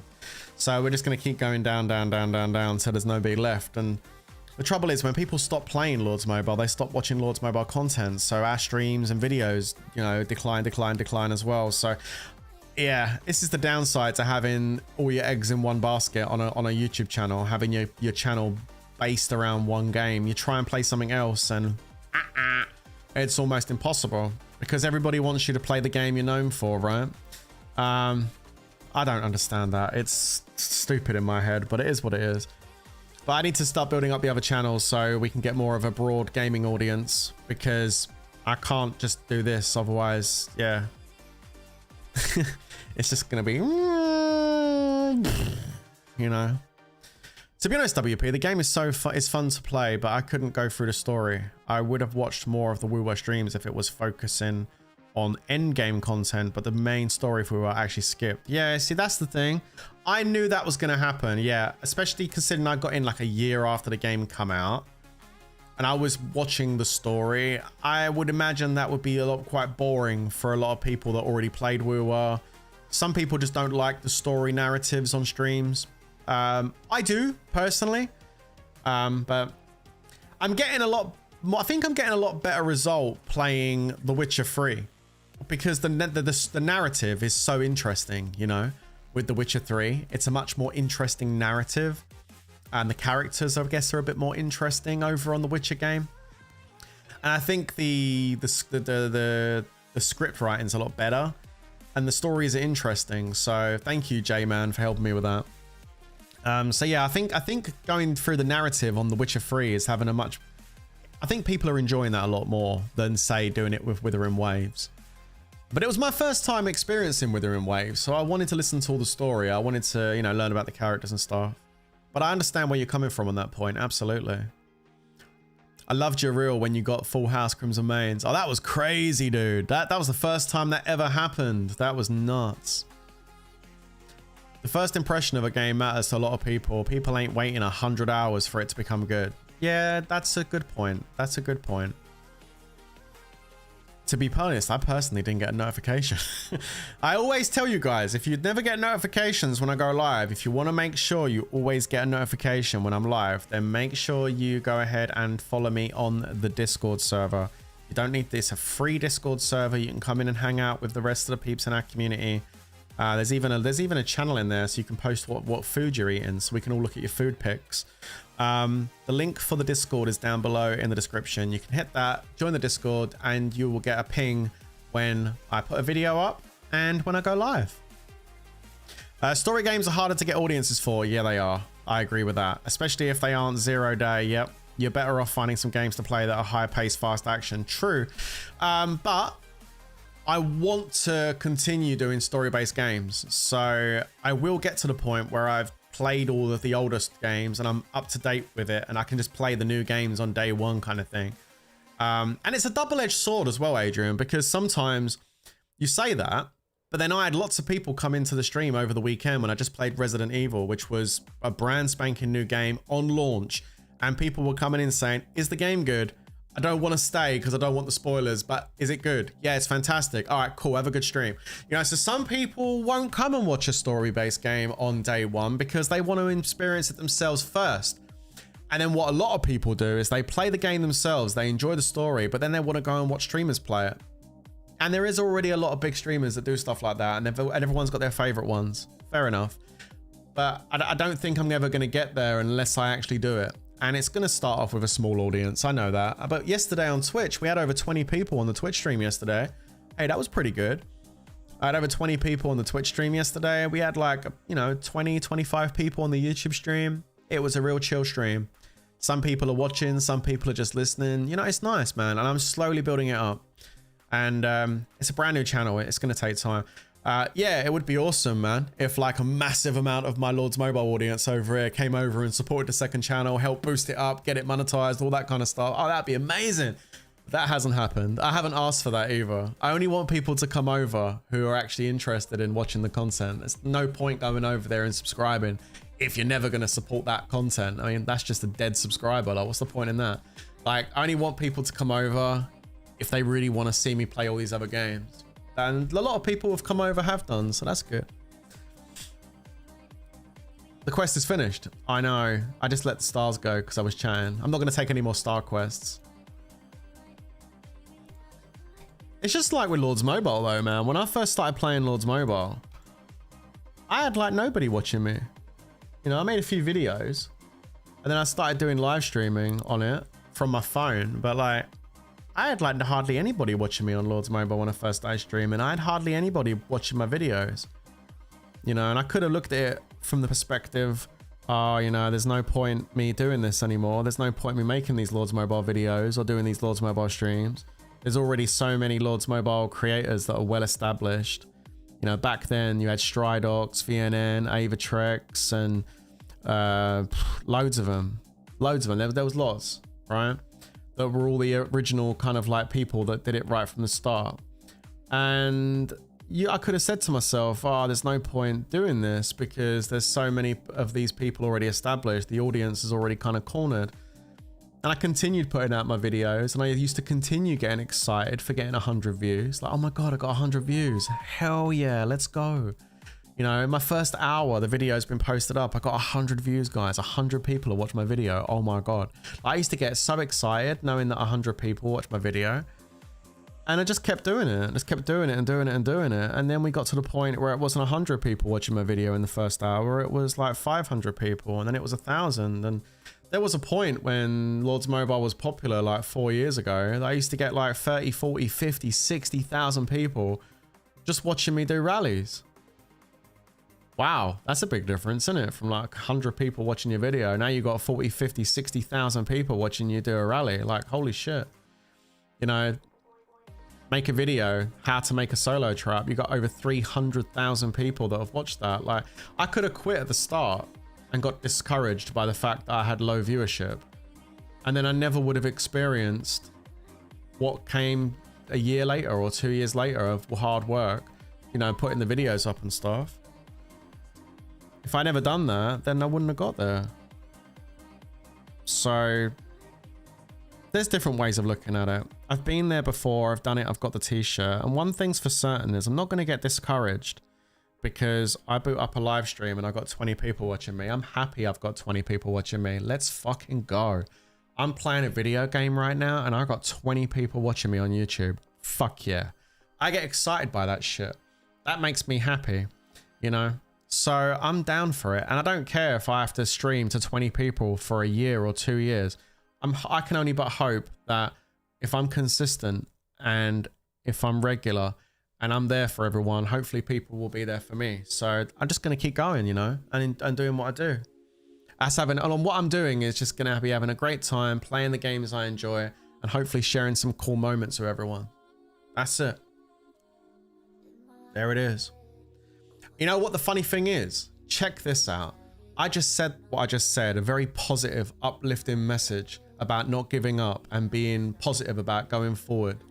And then you've got Soul Warrior in the chat that says the downfall is real. And I think he's talking about Lords, not me. But yeah, the downfall is real on Lords. Yeah, I think he's referring to Lords. Yeah, sorry.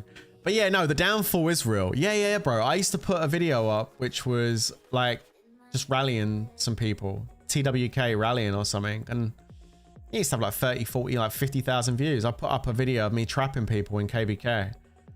It's KVK, it's time to trap. Just a video of me capping a few rallies in a video, 50,000 views. Easy.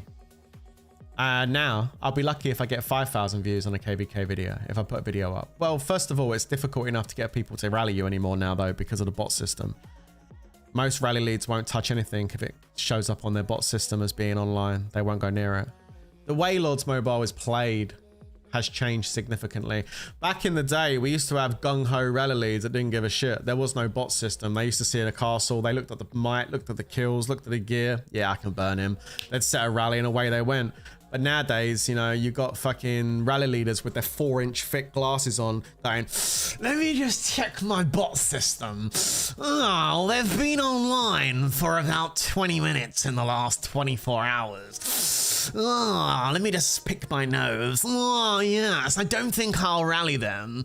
You know, that's 90% of the rally leaders in Lords Mobile now, you know? So, yeah, it's the game's changed a lot. What can we say? Most people stopped playing Lords Mobile. Yeah, a lot of people have. A lot of people have. I can tell that just by the analytics. A lot of people stopped playing it. Absolutely. You can't blame them, to be fair. You can't blame them, to be fair. The most iconic feud ever in Lords Mobile was you, me, and Tashi. It wasn't really a feud. I don't have an issue with him. I'm just saying that. I don't. Like, good luck to him in his future and whatever he's doing. Like, absolutely, it's cool, right? But as far as the gaming stuff goes, he was like the YouTube stuff. I mean, he was just a tosser. I mean, you know, what he did when I quit and then tried to get people to unsubscribe from my channel and subscribe to him. I mean, he's just a dick, you know, but it is what it is, you know, like whatever. People on their own little hustles and things, like whatever, you know. But, yeah, like, it is what it is. I wish him the best of luck. I don't hate him. I just wish him the best of luck. He was just rude. And I give back. Well, I give back what I get given, you know? As simple as that. In the form of, with some people, you can't do that. With some people, you can't do that. Like Avatrex, for example. Like, you try and give him, he didn't understand the meaning of banter. Like, you say something to him, you do something to him, he just plays the victim. Like, Snowflake Man. I call him Snowflake Man now. Because, like, rather than fight back with some banter and having a laugh, he gives it all the big un.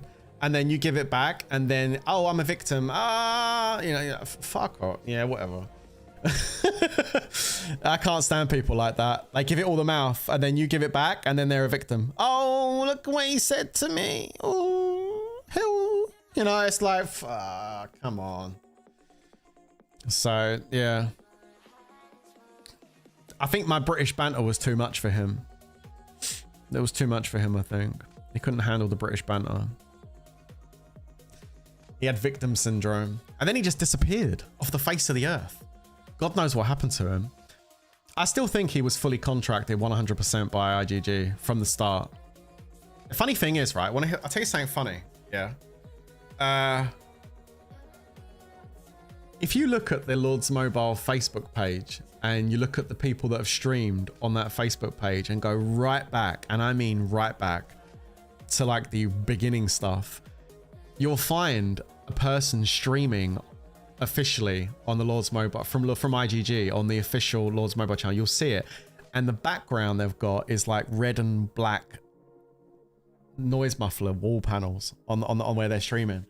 And then when he first started streaming, he had the same background on. When he didn't have it after a while. After a while, we changed it, but he did have like the same background. It's almost like he was streaming from the IGG offices, the same way that guy was, you know. And then he changed it later on. If you want to get your tinfoil hat on, just saying, like, it's just something I noticed a long time ago. Plus, also, if you ever looked at his actual Facebook page, under employment, it says IGG.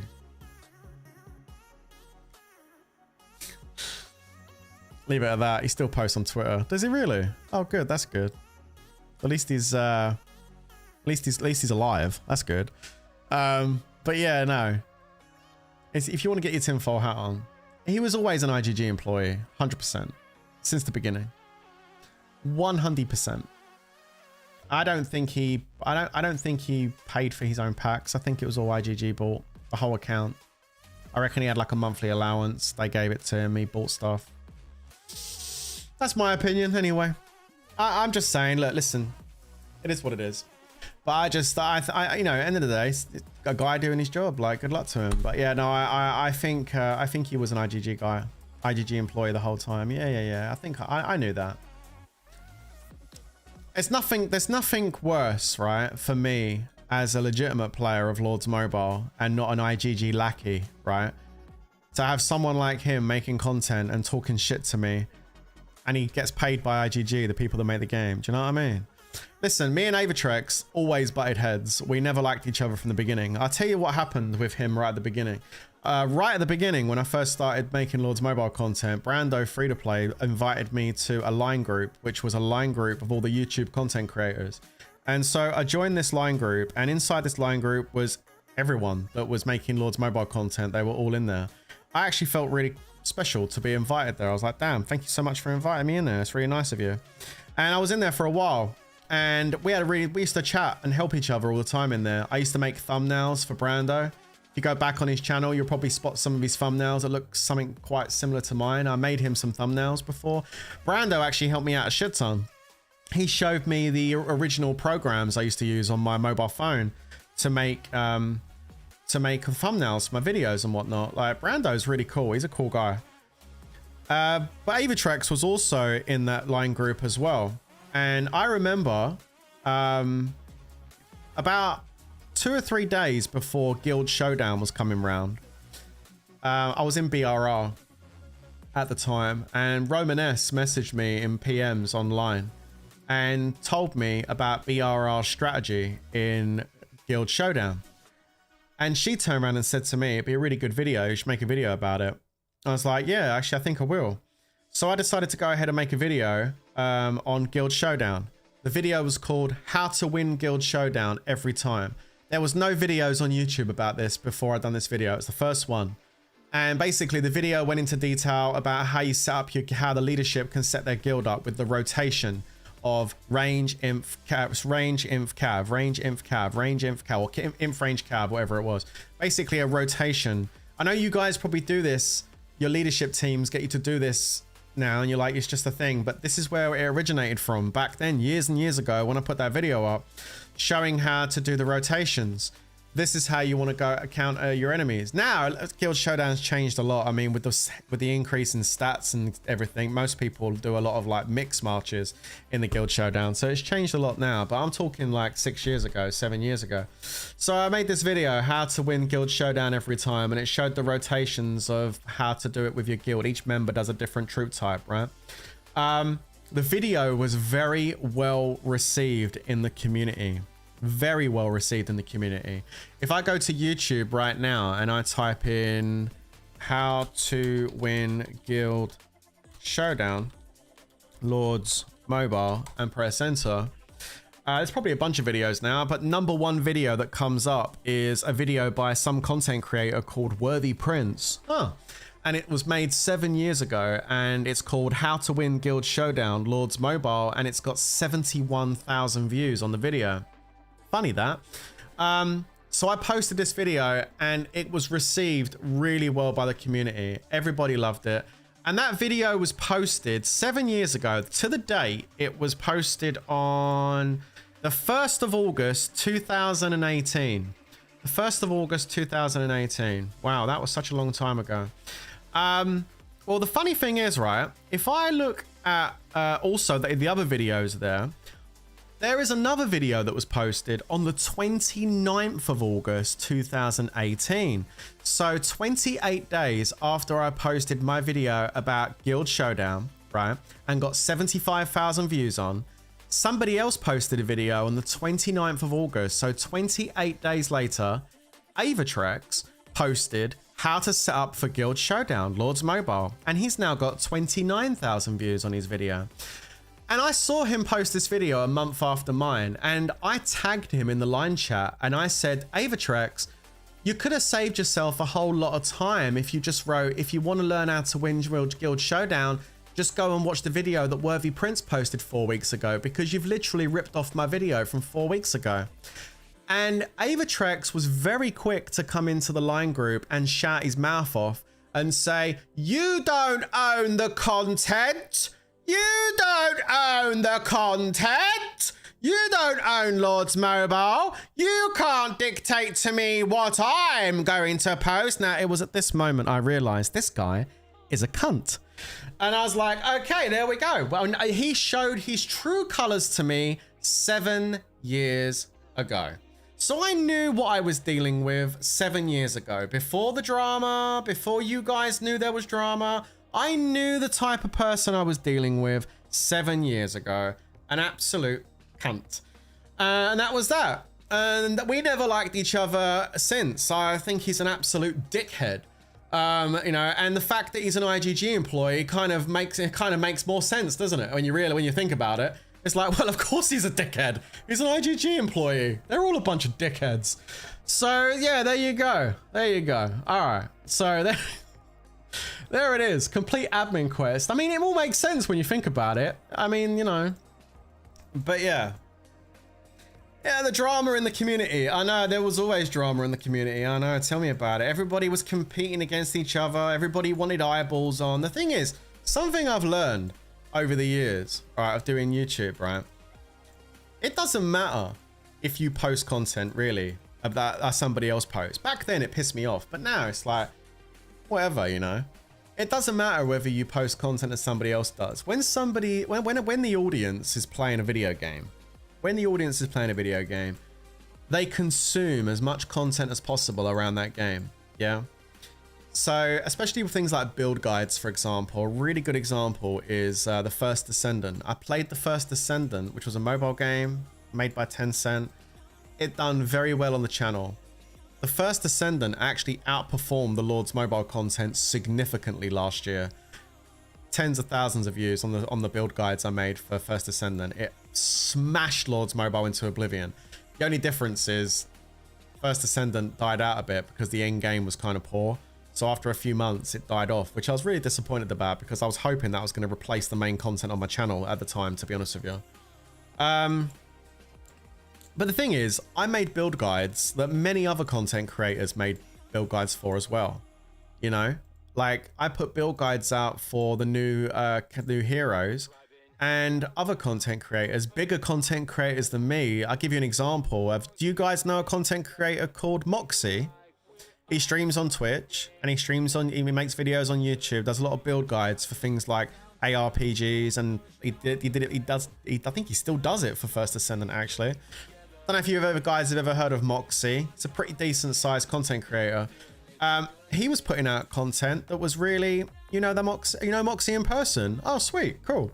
Yeah, so I've never spoken to Moxie, never spoken to him, never had a conversation with him. But he was putting out content. I was putting out content for the same game at the time, and a lot of his content was overlapping with mine in some respects as far as the build guides and stuff go. And it's like, I never got pissed off about it. He didn't get pissed off about it. I never got a PM saying, what are you doing? You know, it's just everybody consumes it. Like, so if you see a build guide for something, you'll go watch a build guide from this person, then you'll go look it up and watch a build guide from that person, a build guide from that person. Then you kind of do your own kind of thing based off what you're watching. So people just consume the content. So it's going back to, I'm using that as an example, going back to the whole, Avatrex put a video out that was same as mine. I was a new YouTuber back then, so yeah, it got my back up, and I was like, you know, but it was the way he reacted to it was like, you know, now I don't give a shit. That wouldn't bother me at all. Like, I put videos out now, sometimes a day or two late compared to other content creators in the Lord's mobile space. Like, a new update comes out, I used to try and rush the video up to get it up because I wanted first press, but now I don't care. Like, so for example, an update comes out. I'll give you an example. Langer might put a video up and it might go over the full update. I'll watch his video and I'll learn about it. I'll be like, oh, okay, cool. Or that's cool. And I'll still make my own content about it because people just want to consume it. They want to consume all the content around it and hear what other people's opinions are about it and stuff, you know? It's not a problem. It's just interesting. It's just an interesting topic, isn't it? No worries, no face. Catch you later. You think he's pissing you off by a secret IGG account? Oh, I don't know. I doubt it. The thing is panic. I can't get pissed off inside Lord's Mobile anymore with other people because I don't really play the game anymore. I do play it. I'm playing it now, but I don't play it like I used to play it anymore. So I don't really get pissed off. I live in my shield now. I don't really participate in war events anymore now or anything like that. I just do some of the in-game events. I play some of the events that I can play, and that's about it. Still like to do Dragon Arena every now and then, but I don't really play the game like I used to play it because I think the game's broken. There's all these bot systems, and then you've got all of the shitty updates. When you add it all together, it's just busted. It was great when you and Labyrinth were releasing videos towards each other. Yeah, well, the audience always does like the drama, don't they? They always do like the drama, but I'm not I don't want the drama anymore. They used to get into all that, but it was funny, and I'll give you that. It was funny. I'm sure it was amusing and entertaining for everyone that was watching. That's for sure, right? I'm sure it was amusing. How much more do I need to do? 20 more. All right. I'm sure it was amusing. That's for sure. The cat commercial. Oh, that was hilarious. Yo, that was funny. Like, I knew that commercial existed, right? And I was like, okay, if it's on YouTube, then it's okay to use. If it's not on YouTube, then I won't use it. So I looked it up, and it was. The video was available on YouTube to watch, and I was like, okay, if it's on YouTube, then I should be fine with it. Yeah, it was. He couldn't take a joke. Yeah, I know. I know. You know, I just don't know why he quit. Like, why did he quit? He can't say it got expensive or the game got expensive, because, I mean, unless he got fired from IGG, maybe IGG let him go. Because let's face it, he wasn't going to keep his account up to date on his own. Like, he would only do that if IGG were paying for it. Maybe they cut the funding. They just dropped him. Maybe he lost his. Maybe he changed jobs. That right there. That right there. Wait, no, I told you before. He got exposed. What? Okay, I don't remember this. What do you mean? Younglings exposed. Who's Younglings? Is that a player in game, or is that another content creator? Oh, come on, you gotta tell me the story now. I don't know the story now. I go, what? I didn't know this. Maybe you told me and I forgot. Can you refresh my memory? Wait, he got exposed. Wait, he got exposed? Oh, behave. Wait, so everything I said all came true. I knew it. I knew he was an IGG guy. I fucking knew it. I called it from the start. That's hilarious. That's so funny. One thing that IGG doesn't like is they do not like people knowing their business. They don't like players knowing that they are involved in the game and they are funding accounts. You know why? It's probably because they can get in trouble for doing it. They really can. IGG shouldn't be doing it. That's why I say IGG. I hope you're watching IGG. You've got no honor. You're a very dishonorable company. They have no honor. They're literally out to scam people. They don't really care about giving people a good game. They just want to basically squeeze people. That's all they want to do. The Sugar Titans, that was one. I mean, the Chinese had IGG accounts as well, but yeah. Bren Chong, that was completely IGG funded. All the Sugar Titans were IGG funded, and there was Chinese accounts that were as well. But that's the thing. The IGG don't like people knowing their business, and there was too much notoriety around the Sugar Titans. Everybody knew they were IGG. Everybody knew it. Everybody knew, and that's a problem for IGG. That for them, they see that as an issue. So yeah, it's a poorly kept secret. Yeah, absolutely. Why you think I never even said goodbye? People exposed him behind the scenes. I was there. It was kind of intense. Oh, wow. Good. You know what, mate? Fucking good. I'm glad. I'm glad. That guy used to talk so much shit, and he thought he was such a big boy. He wasn't. He was a fucking IGG lackey that was getting paid to play the game. He didn't even pay for the packs when he was leveling up his account. It was all fucking funded. I can't stand those people. You know what? I've spoken to some of them before. They think they're so big when you speak to them. Oh man, they're like, yeah, I'm Charlie Big Bananas. You're not. I mean, look at that Sugar Pain guy. He was running one of the most powerfulest accounts in Lords Mobile, and the dude worked in Best Buy. Like, if you're telling me that you can work in Best Buy and have a massive Lords Mobile account like that, damn, I need to get a job in Best Buy.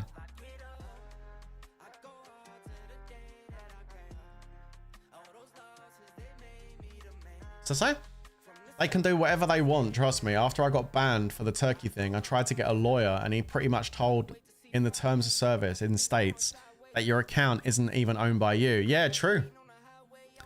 True.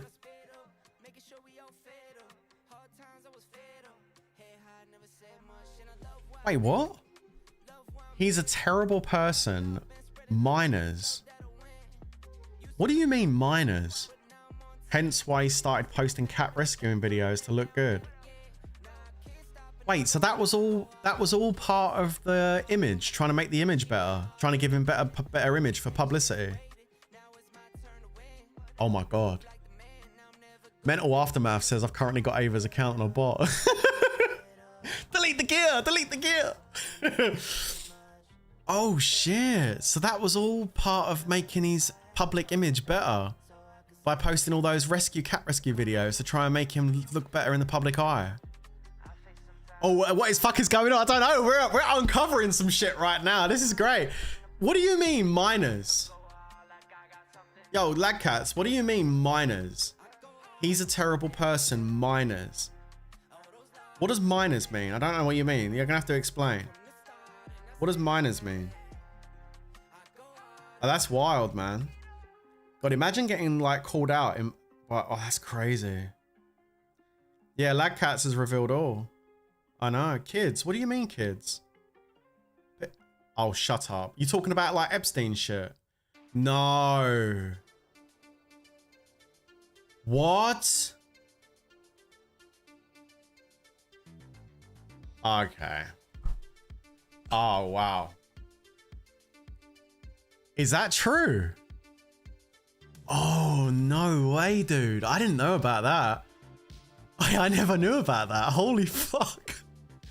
Oh, that's disgusting. I want to make it very clear, right? I want to make it very clear. If you are an adult that is attracted to children, there's something wrong with you. Like, you are mentally ill. I'm not even joking. It's fucking wrong on so many levels. So many. Lord's Mobile. yeah, Lord's Mobile's Epstein Island. Oh no. Holy shit. Yo, that's crazy. No, I'm gonna get a channel strike for talking about it. It's all right. I'm not doing nothing wrong. I'm not doing nothing wrong. No, absolutely not. No. You only get those if you actually do something wrong. I ain't doing nothing wrong. I'm just saying that what you're talking about is wrong. Yeah, absolutely wrong. I 100% disagree with that. And I think if you're a guy that wants to, or whatever, wants to mess around with kids, there's something wrong with you. Like, go get some help. Like, yeah, like what? There's nothing wrong in saying that. It's true. Oh, damn. That's why I was semi-cryptic in my messages when I typed youngsters. Yeah, I didn't know what you meant because I was like, oh shit, is that like a content creator or something that said something about him? Yo, that's wild, man. Yeah, damn, dude. Dude was kiddie fiddling? That's crazy. Man, I don't know. I'm sure if he got accused of that there was some evidence. I'm sure, like, I'm not seeing anything. I'm just listening to what you guys are saying. I'm not accusing him of nothing, but I'm just saying, you're saying that there was evidence to that extent, and he got called out in private, away from like in the behind the scenes, got called out on it, and then suddenly just disappears. Damn.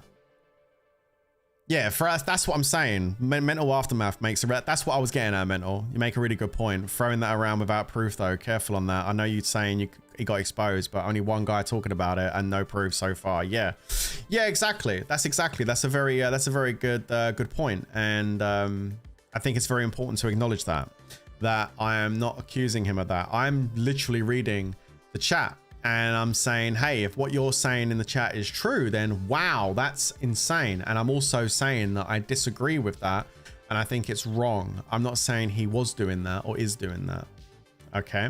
Let's not get it twisted. I'm not making any accusations. I'm just reading what he's writing and I'm reacting to it. But I'm not accusing him of that. All I am saying is if that is true, and if he was confronted with evidence in behind the scenes, and if that is the reason why he ended up disappearing without even saying goodbye, then holy shit, that is crazy. If it's true, it's crazy, that's for sure. Wow. Good God, man. And when you think you've heard it all, you hear that. Jeez. Right, so books. Let's get off the subject, because damn, man, that's crap, man. Fuck, that's a lot of ifs. Yeah, that's a lot of ifs. But damn, upgrade artifacts 3 right there. So we need to do upgrades here. So this is going to be for the books. Man, So I'm assuming you were part of the guild, I guess, I suppose, when you're part of the guild, I guess. If you knew about all that and you were in there and you're behind the scenes, man, you must have been part of it, or part of his guild. WP, we miss you on Legend of Elements. I'm still playing since November. I'm rocking my 2,200 billion account, dude. I stopped playing that game after 3 months. I enjoyed it though. Those type of games for me, the idle RPGs, like they're fun for me for like 2-3 months and then I'm out. If you're still enjoying it, then I'm glad you found a game to enjoy. And there is still a lot of fun to be had in that game, but for me it gets a bit too repetitive. So I was like, so I just jumped. I boogied out. But I'm glad, you know what, dude? I'm glad you're enjoying it. I am glad you're enjoying it. We're gonna have some apple pie, and we're gonna also have some cav defense. I'm gonna put a couple of stars on this. Billy the Trap, another huge player that brought the community some giggles, capping Sugar Titans. Yeah, he did. Yeah, he did. He had the big mythic trap, didn't he? Yeah. I didn't start the quest. Oh shit! Don't say that. Did I not start it? Rip. Oops. Thank you. Let's upgrade this one. 1, 2. Oh shit! I done level 7. I didn't mean to do level 7 on that purple one. Oh, that was a rip. Oops. Oops, daisy. Didn't mean to do that. That was level 7 on the. Oops. Yeah, I didn't realize what I was doing. I upgraded a purple one to level 7. That's stupid. At least I got the quest done. Man, I busted a bunch of my books doing that. Almost half of them. That's what I get for not paying attention, I guess. What I remember is a hurricane hit his area and he couldn't live stream for IGG Lords Mobile. There was massive damages in the area. Oh shit. No electricity, no internet for a live streamer is bad. Yeah, I mean, if you've got no electricity and no internet, then you ain't streaming. As simple as that.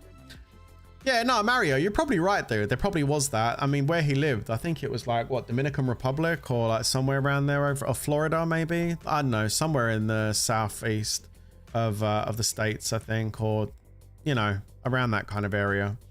And that area is known for hurricanes. Yeah, Florida. Yeah, there you go. So that place is known for like hurricanes and all sorts of stuff. So it would not surprise me if he experienced some of that. But yeah, no, I mean, he's just been gone though, isn't he? Although he's been posting on Twitter apparently. So look, you know what? Listen, whatever. I don't care about what he does. He doesn't live rent free in my head. It's just people bringing it up in the chat today. So we've been talking about it. That's all. Oh my god, the name Mario gave me some Lords Mobile nostalgia. Remember Joey Bananas? I do remember Joey Bananas. He's the one that used to do the soloing on the Baron bases back in the day. Soul Warrior says, is this part of a reason IGG disowned him? You know what, dude? I don't know. I'm going to say that much. I don't know. I'm just reading chat where we've got people saying things in chat today.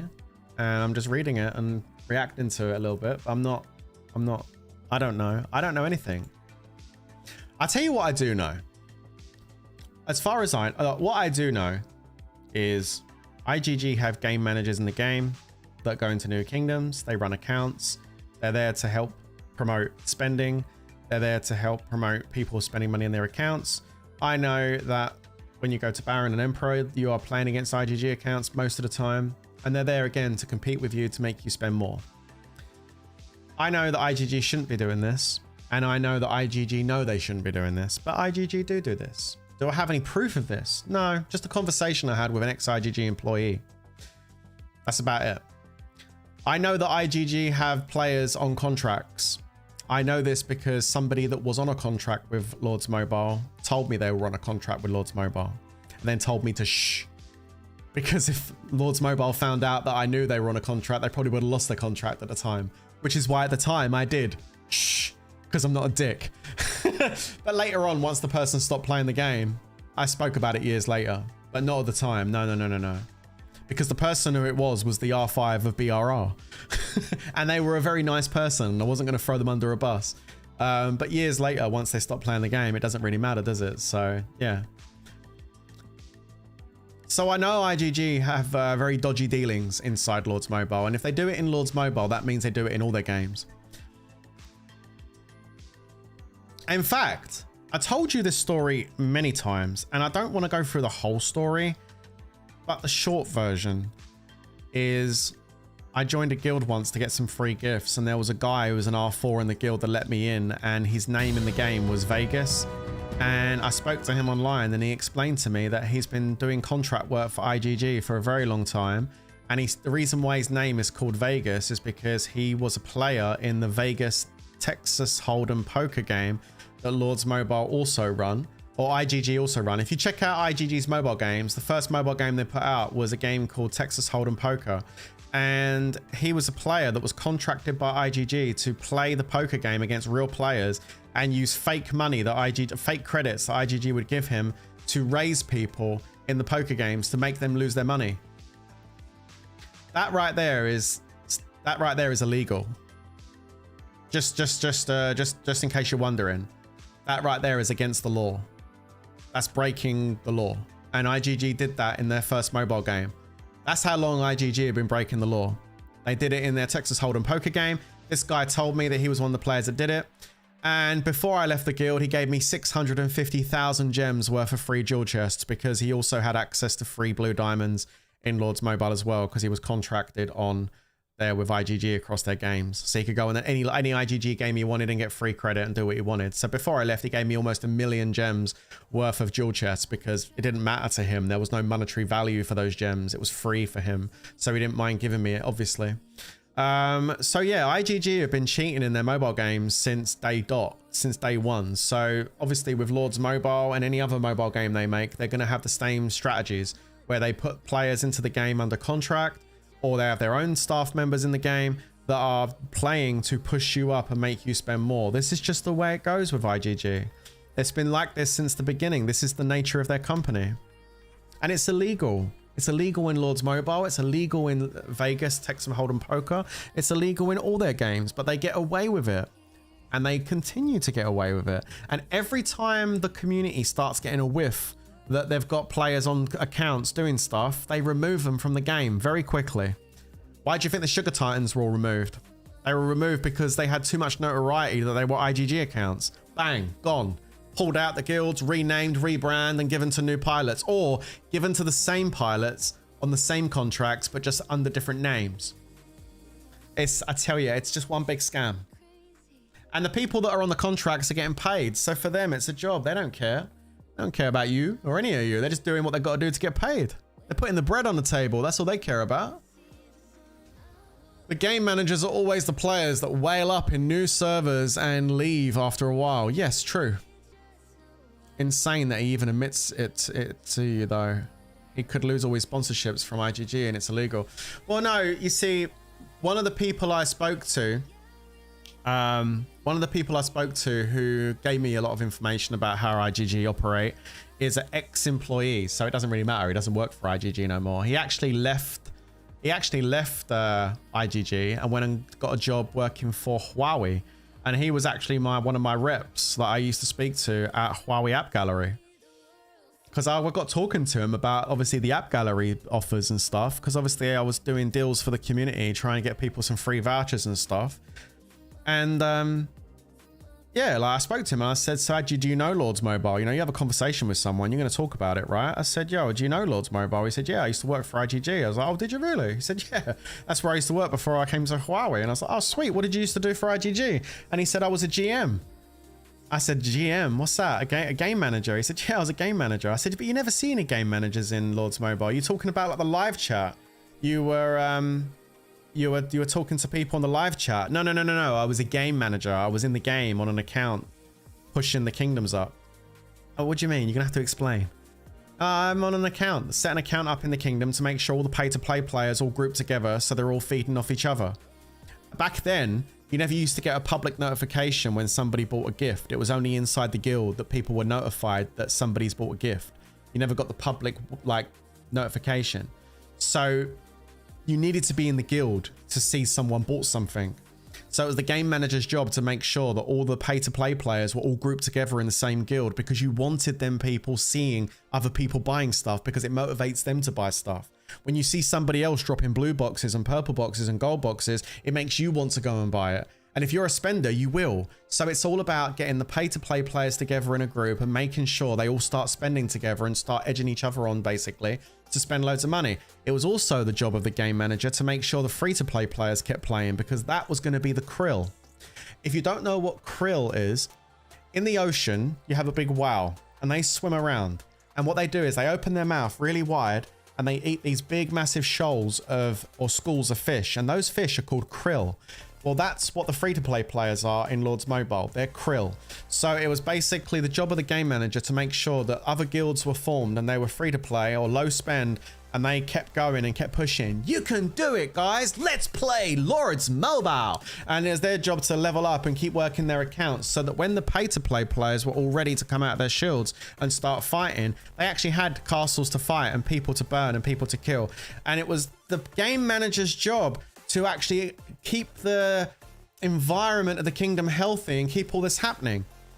And then it was also their job to get a couple of guilds fighting against each other, to make sure there was fighting going on, because fighting means troops, resources. That means money for IGG. So it was their job to basically ensure the growth of a kingdom. And when I say growth, I mean how much money's being spent. So he told me all about this. And these people, these game managers, they still exist in the game. They're in the game. They won't tell you who they are. They won't tell you they're a game manager, but their job is to go into a kingdom and make it so that everybody starts spending lots of money, and they get rewarded for it. They get big time rewarded for it. They get good. They get paid well, and that's why they do it. And so there you go. That's something they do. You know, it is what it is. I mean, you don't know who they are. They'll never admit it who they are, but they're there. Trust me. It's all about making you spend money. That's what it's all about. It's what it always ever does come down to, is money. It's the root of all evil. And there you go. All right. Man. There's tougher jobs that pay less than that. I know, tell me about it. Our guild leader in New Kingdom had the same job. He spent $2,000 to push the kingdom, then quit the game. And when we asked why he quit, he said, it's just burner account. He gets 3 diamonds worth 2,000. Yeah, exactly. Exactly. That's what they do. They have multiple accounts. They set up an account, they get into a kingdom, they push the kingdom as much as they can, generate as much income as they can for IGG, and then they quit the account. They sell the account. You ever seen these people that come into a kingdom and they spend like crazy? They're boosting. Oh, look at that guy. Whoa, he's got a gold lore weaver. Oh my God, it's only the first week. You know, it's people like that. Those big spenders that come in and drop a shit ton, and then like a month later, they've sold their account. No. That's probably a game manager. It's probably a game manager. It's probably someone coming in, boosting hard to make everybody else try and boost too, and then they get rid of the account. Or they keep it if there's war, if there's actually war going on. Yeah, they'll build the account up, keep fighting it, get the money being generated. Every time I've started a brand new kingdom chat over the last 7-8 years, a game manager's come into the kingdom on the opposite team. If you want my honest opinion, and I'm not going to say any names, I don't know any names, I won't throw anybody under a bus, and I won't ever accuse people without any proof, but if you want my opinion, when I set up my new account that I'm sitting on right now, and I set up TWZ in a brand new kingdom, and loads of the people from my chat came into my guild and started up, I think a game manager joined that kingdom, and I think they joined my guild initially. And I think they probably started boosting, and I think they had done that to try and get other people to boost that joined my guild. And I said from the outset I wanted the guild to be a free-to-play, chill guild, and then some people came in and a few of them started boosting, and one of them was probably a game manager. Who? No idea. Do I care? No. But what I'm saying is that probably was the case. And then they probably brought in another game manager to play on the other side, so there was obviously a fight going on. It's all about generating income. IGG would have been all over that like a fucking fly round shit if I was setting up a new account, new kingdom, and loads of my community coming in. They would have 100% been all over that kingdom, or at least the GMs would have been all over that kingdom to try and make some money. So yeah, 100%, that's what would have happened, you know, 100%, 100%. And it was interesting. You know what? I didn't say nothing at the time, but I was sitting back and I was just smiling in my head. Like I can see the GMs. They stand out like a sore thumb. But you know, they're all coming in trying to get their share, make sure they can get the thing boosted up. I'm not saying names. I'm not doing that. It would be unfair to start saying names, but I'm pretty sure that's the case. Man, why do you think I stepped away? Why do you think I was like, yeah, fuck this? Like, nah. I mean, there was other reasons too, but that was one of the main reasons. I was like, yeah. Like every time I've tried to do a new account, new kingdom situation, there's always been a game manager coming into the kingdom on the other side and boosting up an account. Like, did it on one of the most obvious ones was when I tried to do the second season of Baby Inc. The first season of Baby Inc. was a massive success. A massive success. The first season of Baby Inc. was a huge success, guys. We created a really cool guild. We had like 60, 70 people in the end that built all solo traps. We ended up migrating to different kingdoms during KVKs and having a really good time. I made a bunch of videos. It was awesome. It was great promotion for Lords Mobile and it was really good fun. We had a great time. However, when I tried to do it again and set up the next account and I tried to do Baby Inc. 2, it didn't go as well. Because what happened is a game manager set up an account in the kingdom at the same time we set the guild up. And they boosted all of the Pack 5 familiars to got the maximum in the first few days. They got all of the cavalry pay-to-play heroes maxed out in the first week. And by the time we were ready to play with our solo traps, this guy was running around with an absolute decked out, mythic, max out cavalry fucking march, which was perfect for smashing baby traps because baby traps sit in infantry front. And he was just smashing everyone. Nobody could do anything. He was just burning everybody. It was purposely set up in a way specifically to target baby solo traps, the way that was done. And then that person quit. In fact, I think it was somebody that already, I think it was the IGG guy. It was the GM already had an Emperor account in a Chinese guild, and he purposely set up a burner account in our kingdom just to come and fuck up our series. And then he got rid of his account, got rid of the account. It was just basically to sabotage the series. That's all. Crazy, right? So, WP, there's a player that plays the game called Whiteout Survival, and he's also goes by the name Vegas, and he is a massive one in the game. Wondering if that's the same dude from Poke Game. Probably not, because Whiteout Survival isn't an IGG game, is it? And there's loads of people that could use the name Vegas. But no, the guy I spoke to was in Lords Mobile, and I was having a chat with him online chat, and he told me that the reason he's got the name is because he's a GM. He's a GM for IGG, a GM in the Texas Hold'em Vegas poker thing. And he came over to Lords Mobile. They were bored. I'm pretty sure. I'm pretty sure that whole thing happened because it was a bunch of GMs that were over in the Vegas game that were bored. Just came up to Lords Mobile, blew up an account to like 40 billion might, and then just got rid of it all and logged off. Pretty sure that's what they did. You guys know the account I'm talking about. You remember Fat Dom? Not Fat Dom. What was his name? Fat something? I don't fucking know. Guys, what was the name of that account that was in that White Wolf clan that boosted up to 40 billion might? And everyone, but nobody was even over 5 billion might. And then suddenly this account come out of nowhere. And it was boosted up to like 40 billion might. What was that? Well, he got all mythic champion gear, everything. Like, what was the name of that account? You know him for years. He quit because he was baited, bro. I don't know. He was baited by GMs. He must have been baited by GMs. Do you know what, dude? Lagcats, I gotta be honest with you, bro. What you just said makes sense. You know why it makes sense? I'll tell you why it makes sense, right? What you just said. Isn't it really strange how you've got this whale in Lords Mobile buying everything, and the R4s, which are with him, are all GMs from the Vegas Texas Hold'em poker game? I wouldn't be surprised. I don't know if this is true, but I wouldn't be surprised if IGG GMs over on the Vegas game found a massive wow and convinced him, baited him into coming over to Lords Mobile and blowing a shit ton of cash.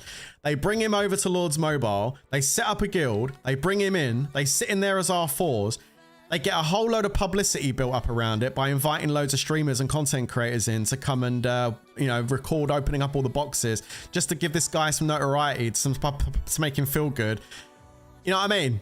Like, oh, go watch all the videos. They're all going to post videos about you opening up all the boxes. It's going to be amazing. You're going to be like the biggest player in the game. Like, completely baited in by these GMs. He spends fucking tens of thousands maxing out cups and champ gear and all the rest of it, only to go to Baron and get absolutely demolished, if I remember correctly. And then he probably just sold the account. I wouldn't be surprised if that actually is true, that they just baited someone in from one of the other games and literally brought him in. That's why the R4s were all, that's what, now you can't pass URLs here, no. That's why the R4s were all, what's it called? They, oh shit, someone's getting rallied. They were all R4s. Of that GM, all GMs. That would have been hilarious. Somebody's getting zeroed over here. What's going on over here? What's going on over here? Zyka's, wait, they're rallying a 194 million mic castle. What the hell? Who are these guys? Have they got like good gear and shit? Have they got like, oh, what's this? Oh, that's that could be an IGG account. King Tao in the Chinese guild. Yeah, that's probably an IGG account. I mean, probably, maybe, supposedly. I wouldn't be surprised. I wouldn't be surprised. But anyway, is he getting zeroed or something? No idea. It's probably an IGG one there. Is that T6S? Yeah, it's probably IGG. They're getting pissed off that I'm talking about them, so they're setting rallies. Loving it. That's the old T6S. Oh, fuck them. They're really annoying. Oh my God. Okay. Increase research might. No, don't want to do that one. Anyway, so what should we do now? Oh God. I'll say that now. Your opinion. I think about the good old days we had, that much fun. Really sad because of this actual situation. You know what, dude? You know what, bro? Guys, look, I'm just going to be completely honest with you. All right. And I've always tried to do that. With as much as, like, you know, I've always been honest with you and open with you. I mean, I've not tried to do that. I have been. I've always been open and honest with you about me and Lords Mobile. All right. I'm at the stage with Lords Mobile where I'm here. I'm doing events. I'm hanging out. I'm here for just this, just chatting. Honestly, I'm not even joking. I'm not here for what this game has to offer. I'm not here for WoW. I'm not here for Baron. I'm not here for rallies. I'm not here for gameplay. There is no gameplay here as far as I'm concerned. What I'm here for is what we've been doing today. Just chatting, just hanging out, just chatting with my community from Lords, hanging out, talking about the good old days. That's what I'm here for. All right. I ain't going to ever level my account up to the point where I can play this game to any kind of level that I did before. All right. It's never going to happen. I'm not going to buy an account. I'm not going to level it up. I don't want to spend any more money on the game. I just want to hang out with my community because you guys make the game. You guys are awesome. This is why I like hanging out with you guys.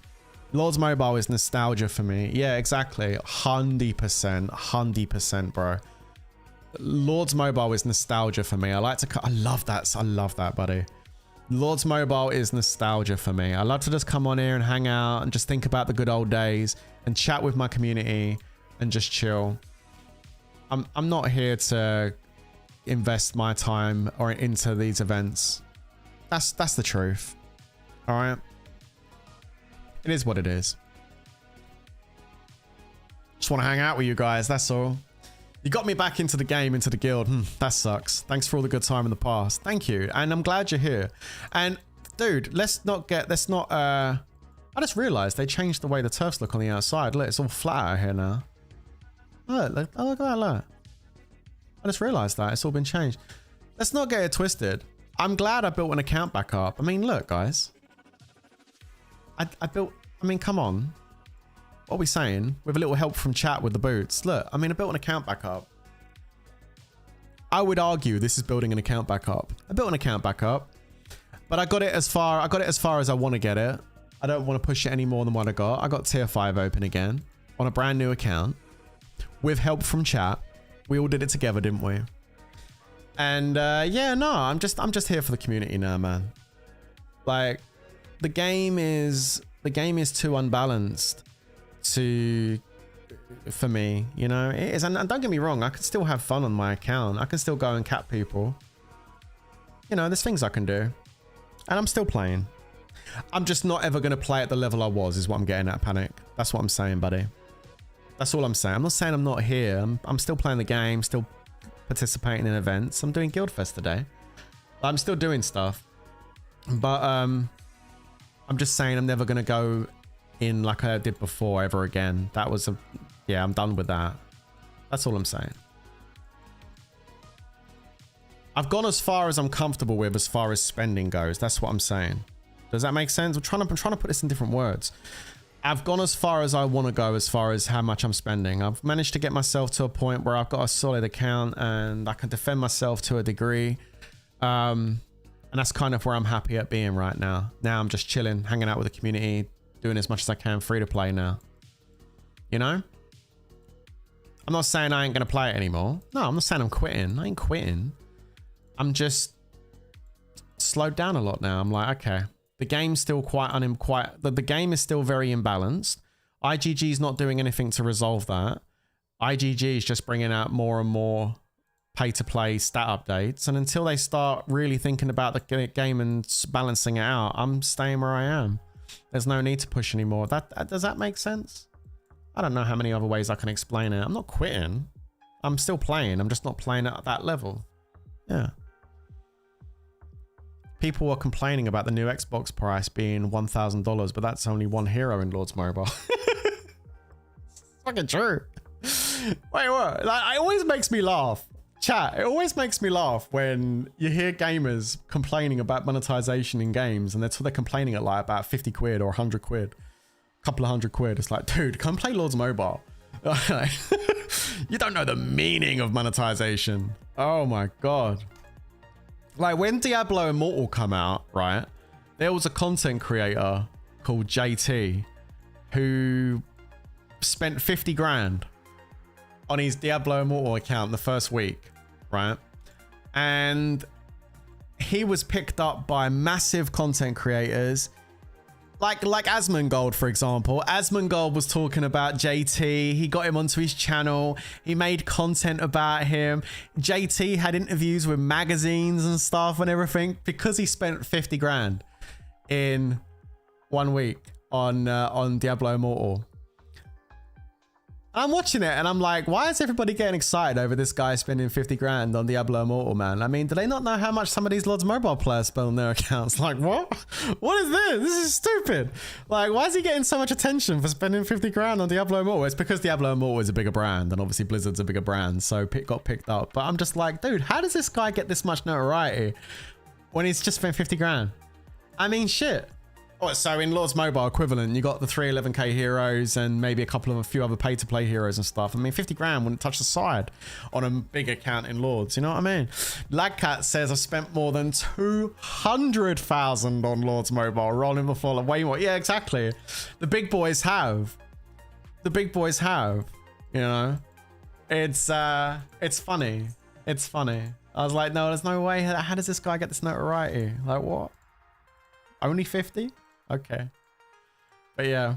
For some reason, I always play games where you have to pay a lot. I mean, I don't really... I mean, I do still play Lords. And in Lords, if you want to get really big, you've got to spend a lot. But this is the only game I really kind of still play. And I only entertain it because of you guys. Because I have my community over here for this game. Had I not have this, this game wouldn't even be on my computer right now. I would have uninstalled it. Yeah, nah. No. No. I only play because of the community I have here on YouTube. If I never had that, I wouldn't play this game. I mean that. It's the truth. Always give you the truth, guys. Upgrade artifacts 0 out of 3. Okay, let's upgrade these artifacts. Let's do it. I need to get some cheap ones, guys, because I'm running out of books. I just want to do it for Guildfest. We're just going to do these level 1s. I don't care if they're shit. I'm just doing it because it's only 40 books. One. The easiest Guildfest quest of my life. Look at that. Done. There it is. Boom. Fantastic. There you go. That's that done. Boom. How are we doing? We are currently 18th. We are going up the rankings. Let's go. I'm spending 200 gems. Increase troop might. I don't know if I can do that. I don't know if I have enough gold. Let me go see how much gold I've got. We might be able to. It depends how much gold I have. I have 210 million gold. You know, I've only got 75 million ore though. You know what? Let's do it. Let's boost some troops. I'm down to boost some tier 4. I won't be able to do that much tier 4, but we can do some tier 4. Some tier 4 is better than no tier 4, right? Okay, so we're going to do all the things. We're going to go and put the, what's it called? The training speed thing on 20%. Let's go. And we're going to go and train some troopers. Let's go and do some let's do some cavalry. Here we go. I don't know how much I'm going to get done before the game says, you ain't got no resources. You are poor. But we're about to find out. There's a bit of cav. Let's do a bit more cav. All right. I'm only going to do it until it pops up Guildfest quest done though. Uh-oh. Oh no, we're good, we're good, we're good. All right, so we're at 2, 3, 4. Nice. Let's take the cavalry up some more actually. Let's push some calves. Pushing the calves. How much have we done? Are we almost there? Go away. Are we almost there? Where's the quest? Oh no. Oh no. Shit. Shit. We didn't accept the quest. Damn. Okay, let's do it now. We can still do it. We can still do it. Buy resources. No. Oh, from the hero skin thing. Yeah, I might do actually. Actually, that's a really good idea. I like that idea. Hold up. Where is it? Oh yeah, because they brought that stupid leader skin shop thing back. Okay, let me click on this. And by the way, IGG, you totally ripped this leader skin off of Jenny. And Jenny actually should be getting some royalties for this leader skin. So you can deny that all you want. You can deny it all you want. But we both know that you ripped off Crazy Jenny's leader skin design from the leader skin competition I done years ago. You completely ripped off her design, and you really should be giving Crazy Jenny some royalties for this design because it is literally the one she designed. A different color perhaps, but you ripped it off. You copied her. You are annoying. Yes, they did. Don't say no, they didn't, Jen. They did. They completely ripped it off. This is your leader skin. This is the one you designed all those years ago. Here it is. It came to fruition, Jenny. They ripped you off. Don't say they didn't. They did. She deserves royalties for that. 100%. Okay, I'm gonna open up all these resource chests. We should get. I got 1,200 of these damn things. Look at that lot. There you go. Boom, boom, boom, boom, boom, boom, boom. Look at all these resources coming in. There we go. And monstrous chest. Ooh. Okay, let's go back to do some training. Let's keep going on with the cabs. Cavalry. I'm going to take up to 2.4 million. There you go. I've actually need to boost my infantry up here as well. I haven't got that many luminous gears though. I'll take the padlock off, click on it again, and boom, we're at 494. Good, we're back up to almost 500,000 inf now. That's good. All right, now I need to train some tier 4 infantry. So let's go. Speed those up. I need to do like 100,000. Come on, come on, come on. There we go. I don't know how much I'm going to be able to do before I run out of speed ups or something. I don't know. So far, it's letting me do it. So that's good. Let's keep pressing the button while it's letting me do it. 2.45. I want to... Oh, that's done. It's done. It's done. It's done. It's done. Okay, there we go. All right, sweet. So we're looking good. Let's put my speed gear back on. There you go. Speedy gear is on. And... where are we? Guildfest. There it is. So we can click on this and submit. Boom. There it is. So I've got 3 quests left to do. Let's see if we can find another good one. Increase might with troops. Only 2.1 million. Fuck it. Let's take it. Let's do it. I need to put my gear back on though. No doubt we're going to run out of resources. Let me have a quick look and see. How much gold do we have? And with that we got... oh, we're back up to over 200 million ore. We're good. We're good. Okay. Let's boost the troopies. Boosting the troopers. Dum, dum, dum, dum, dum. Boosting the troopers. Let's go. I think I've got enough RSS now, yeah. I have food too, yeah. Someone's sending me food, thank you. Don't send me no more resources though. I got enough in my bags, I'm fine. Save your resources, bro. Save your resources. I'm just gonna boost these infantry up to like, I think I might be doing too much on the inf. Although saying that, I gotta convert some into tier 5, so this is not bad to do a little bit extra inf. I'm gonna go to 2.6. Yep, made a decision, 2.6. Okay, 2.6, and then we can do some more range. All right, there we go. Let that tick. That should have been enough for the quest though. Yep, it was. And boom, that's another one done. Okay, so we have got 2 more quests remaining. Thank you for the super chat. Appreciate that, buddy. I've been playing this game for 8 years now, and all I have to say, all I have is my mates. I love the fun, the banter. The game is dead. True. And all I do is KVK on calls where we laugh and discuss about life. I miss the good old days a lot. Oh man, that's a W. Can we get some W's in the chat for Sam? And yeah, that's absolutely true, bro. That's exactly true. That's what Lords Mobile has become. It is. There it is.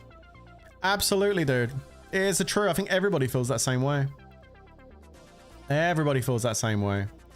It's unfortunately pretty much dead now, and everyone just hangs out with the mates and just chills. People have made friendships on Lords Mobile for years, haven't they? Years. And a lot of people still chat on the daily. Like chatting to people in your guild, like if you've got friends in your guild on the daily, becomes an escape for a lot of us from the real life, from the shit that happens in real life. We just want to escape into the game for a little bit. And that's why a lot of people play Lords Mobile in the first place, is just to escape the crap that happens in real life. I mean, damn, that's the reason why I started playing Lords Mobile, was just to get away from all the bullshit that was happening in real life. And you made friends. People make friends, you know, and it becomes a regular thing. So you want to keep those relationships alive. And that literally becomes the main feature of logging into the game every day. It's just hanging out with your friends. 100% agree with you, Sam. 100% agree with you. I think I'm lucky in the respect that I do still have friends in Lords Mobile. Not friends that I talk to every day. I have my community. You guys are all my friends. But what I mean is, like, I've got a couple of good friends that I'm lucky who don't play Lords Mobile anymore. Who play lots of other games. And I play lots of other games with them. I'm talking about none other than Mr. Temp and Mr. Morbid Chaos, of course. You know, met both of those two in Lords Mobile, and they are like real friends of mine now. In fact, I'm sure he won't mind me saying it on stream. Mr. Temp is actually going to be getting married this year. So big congratulations to Temp, who's getting married this year. His girlfriend finally said yes. The reports were that he asked many times before and she said no multiple times, but she finally did say yes to him. So it looks like Temp's going to be getting married. So that's cool. And he invited me to the wedding, which was very nice of him. So, hey, I'm looking forward to that. I'm definitely going to be doing that. And obviously, Morbid, man, Morbid's been my friend for a very long time. Very long time. And I have been through roller coasters with him. And he's been through roller coasters over the last few years, you know. Morbid went through a real stressful situation last year. You know, he lost his dad last year. That was shit. You know, going through that. He lost his dad last year, and he invited me to join the online. It was like an online stream to be able to still see the funeral.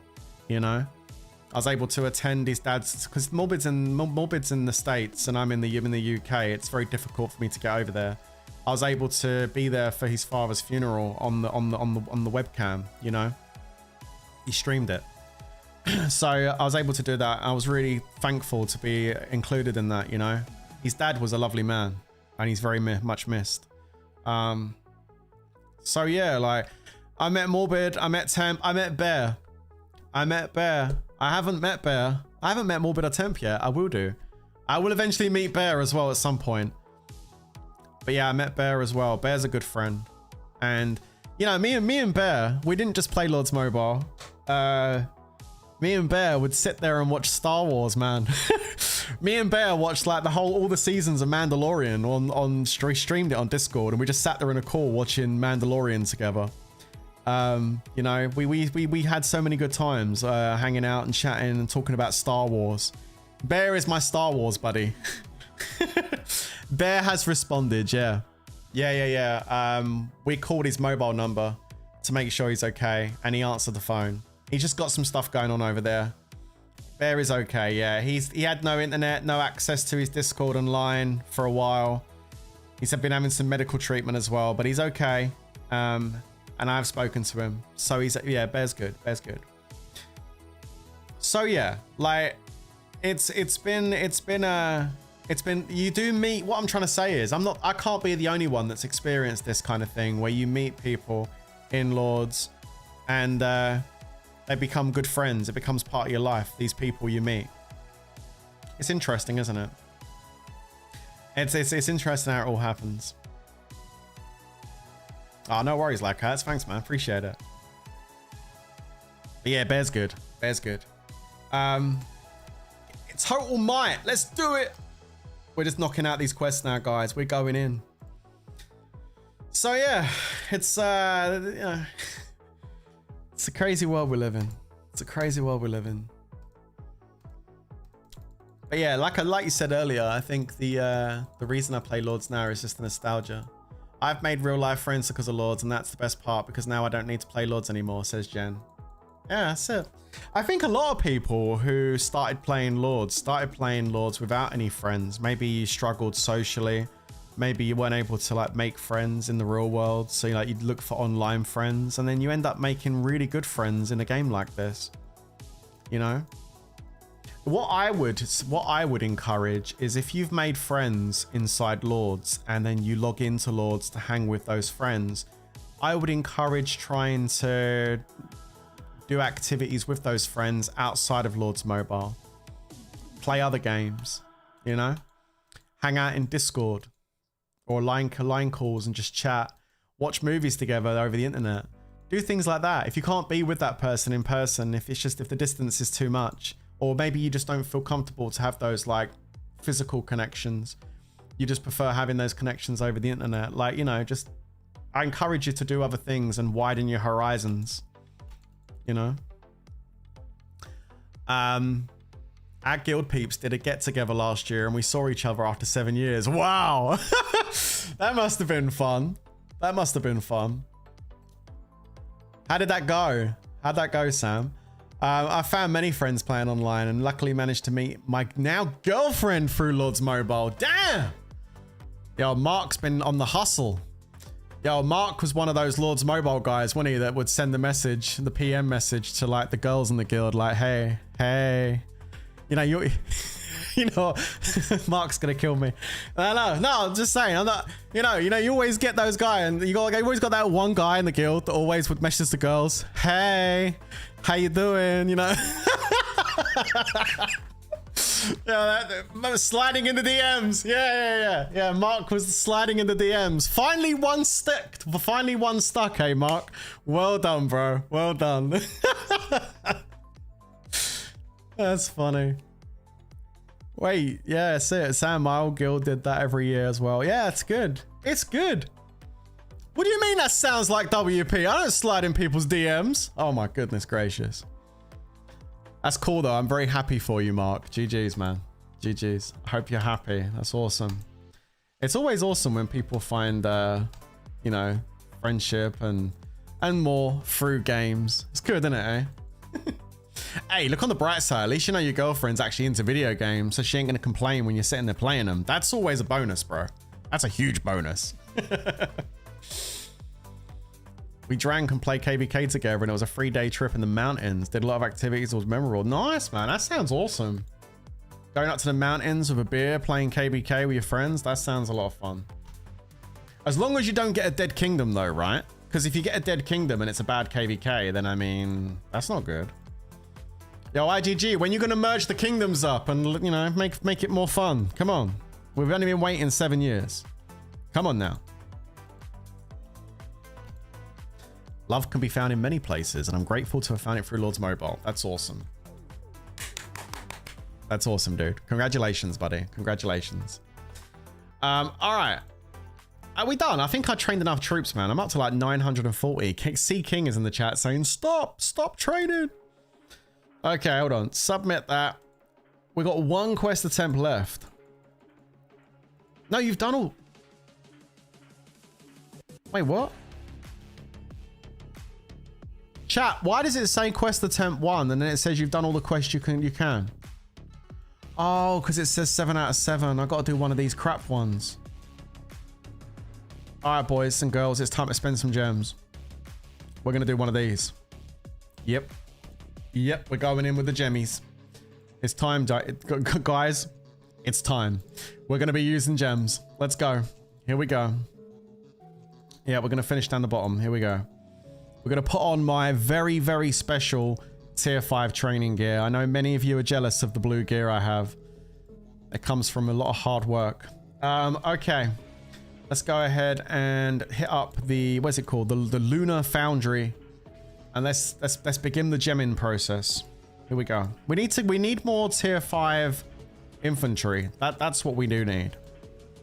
So we're going to train 8. We're going to do 100,000. Let's just big dick it. 100,000. Here we go. Okay, 43,000 and 49. We're almost there. We are hitting the gemmies a little bit, but it's okay. 62, 68. Nearly there. 74. This might be it. Okay, we're done on the Guildfest quest, but I'm going to take it up to 100. Why? Because we can.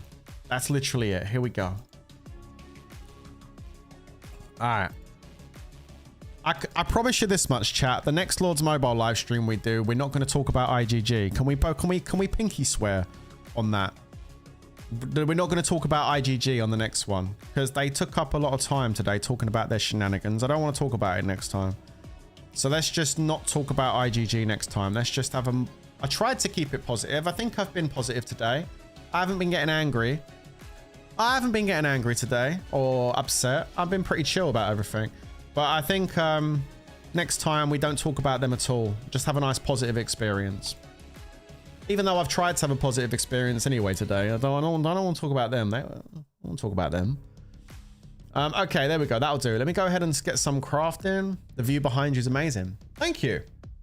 It's my lounge. I'm in my lounge. My new lounge. Yeah, it's nice. I like it. I'm going to get the blind put on the window soon so we can actually have the blind down during the day. Needs to be done. I will be doing it soon. Okay. All right. Let's go ahead and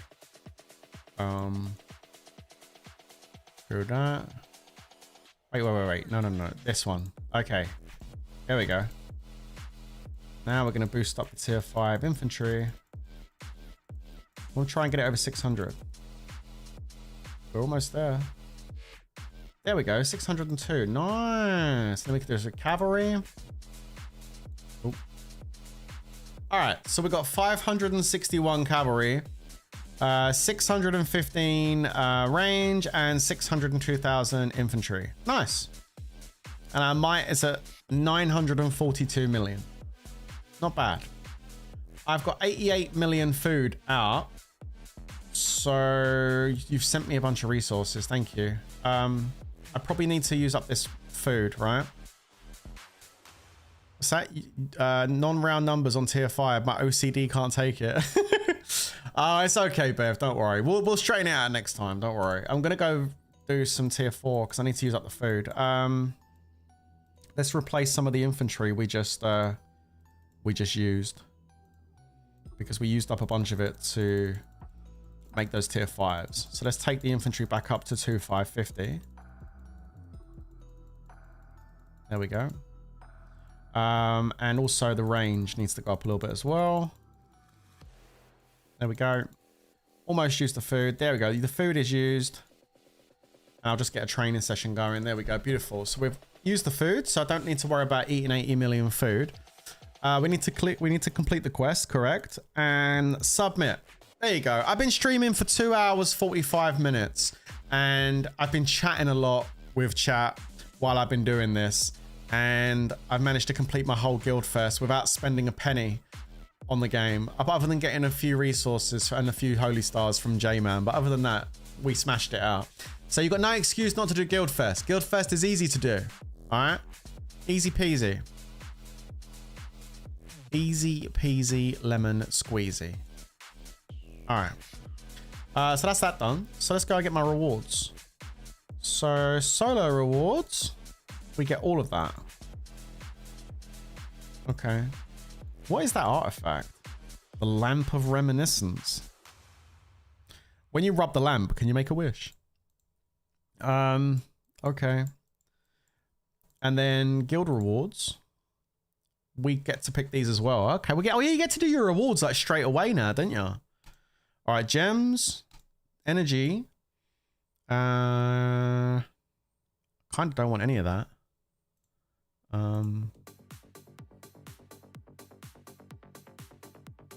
I guess maggot chest. I don't want any of that either. I don't know. Gargantua chest. You did 5,500 points without spending anything. Rahul, that's awesome. I done 3,795. Let's take the familiar stuff. No, let's take the monster stuff. Take the cavalry jewel. 600 gems. And then I'll take the Terrath seed ones.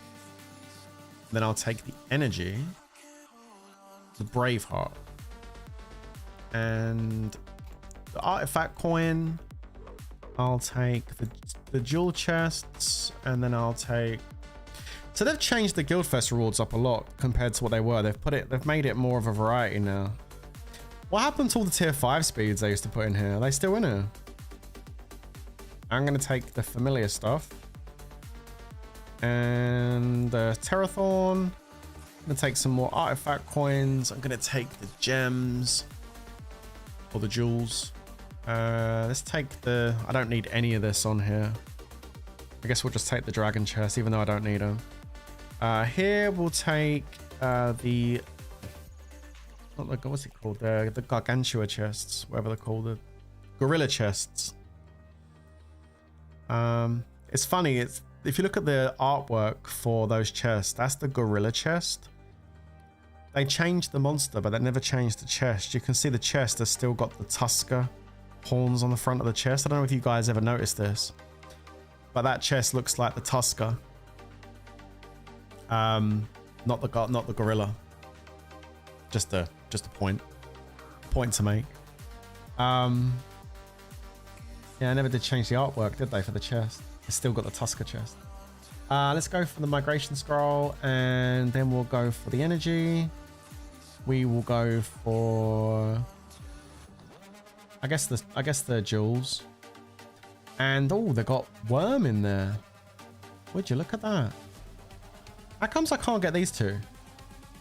Oh, it's because the guild hasn't got the. Okay, I've got the personal score, but we haven't got the guild score yet. Okay. So there is a worm. So they've now got the worm packs in here. Only one. Crikey, one. And there is still some tier 5 stuff in here if you want the tier 5 speeds. This is better, I think, than the previous rewards they've done. Loon says there's no point playing this game anymore. I know, we were talking about that earlier, about why to play. It's more about nostalgia nowadays, mate. Okay, there we go. And then solo rewards. We get 2 lots of solo rewards now. Cool. Well, there you go. It's quite a lot of stuff. Let's have a look and see what we got. How are we doing in the league? We are 5th. 5th in the league right now. 148,000. And in the guild, I came 10th. Oh, I came top 10. Not bad. Not bad at all. There you go. Worthy's top 10. Love that. Let's open up the stuff. What we got here? A red feather. Some jewels. Common cav. Oh, wow. An epic engine jewel. Thank you so much. Terra chests. We get a green Terra jewel. Gargantua chests. We get a common eye. And then nothing there. 2 Slayer chests. It's not a lot. 65 black wings. I got a purple glowing eye. Of course, I don't need those. 11 ember chests. I need embers. We get a blue one. Okay. 16 of those. Nothing in there. 9 monstrous. A green halo. Guildfest surprise. Wow, that I gotta be honest with you, that was a huge surprise. Seeing all that resources there. Thank you so much. What else we got? That's about it. I got this Guildfest selection chest thing. I guess I should get the lamp, right? 8. You can get 8 Astra. 8 jewels. 8 monstrous crates. I'm just gonna get the lamp. We'll get the lamp shards. I don't even have that one unlocked yet, so let's just work on trying to get that unlocked. That'd be cool. Okay. There you go. Let me open these. What's on there? Is there Snow Beast on? No. Oh no, save those. I haven't got no mythic gear, which is part of them. So just save those. Okay, cool. Well, that's the end of Guildfest. I've got a few gems, a few chests, nothing crazy. The rewards are always a bit lackluster by the time you've done the Guildfest, and then you get all the rewards. Like, what did I actually get? Not much.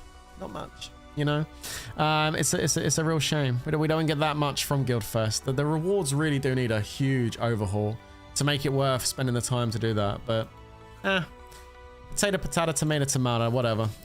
Okay, so there you go, guys. That there was Guildfest, one of the most loved events in Lords Mobile. That was fun.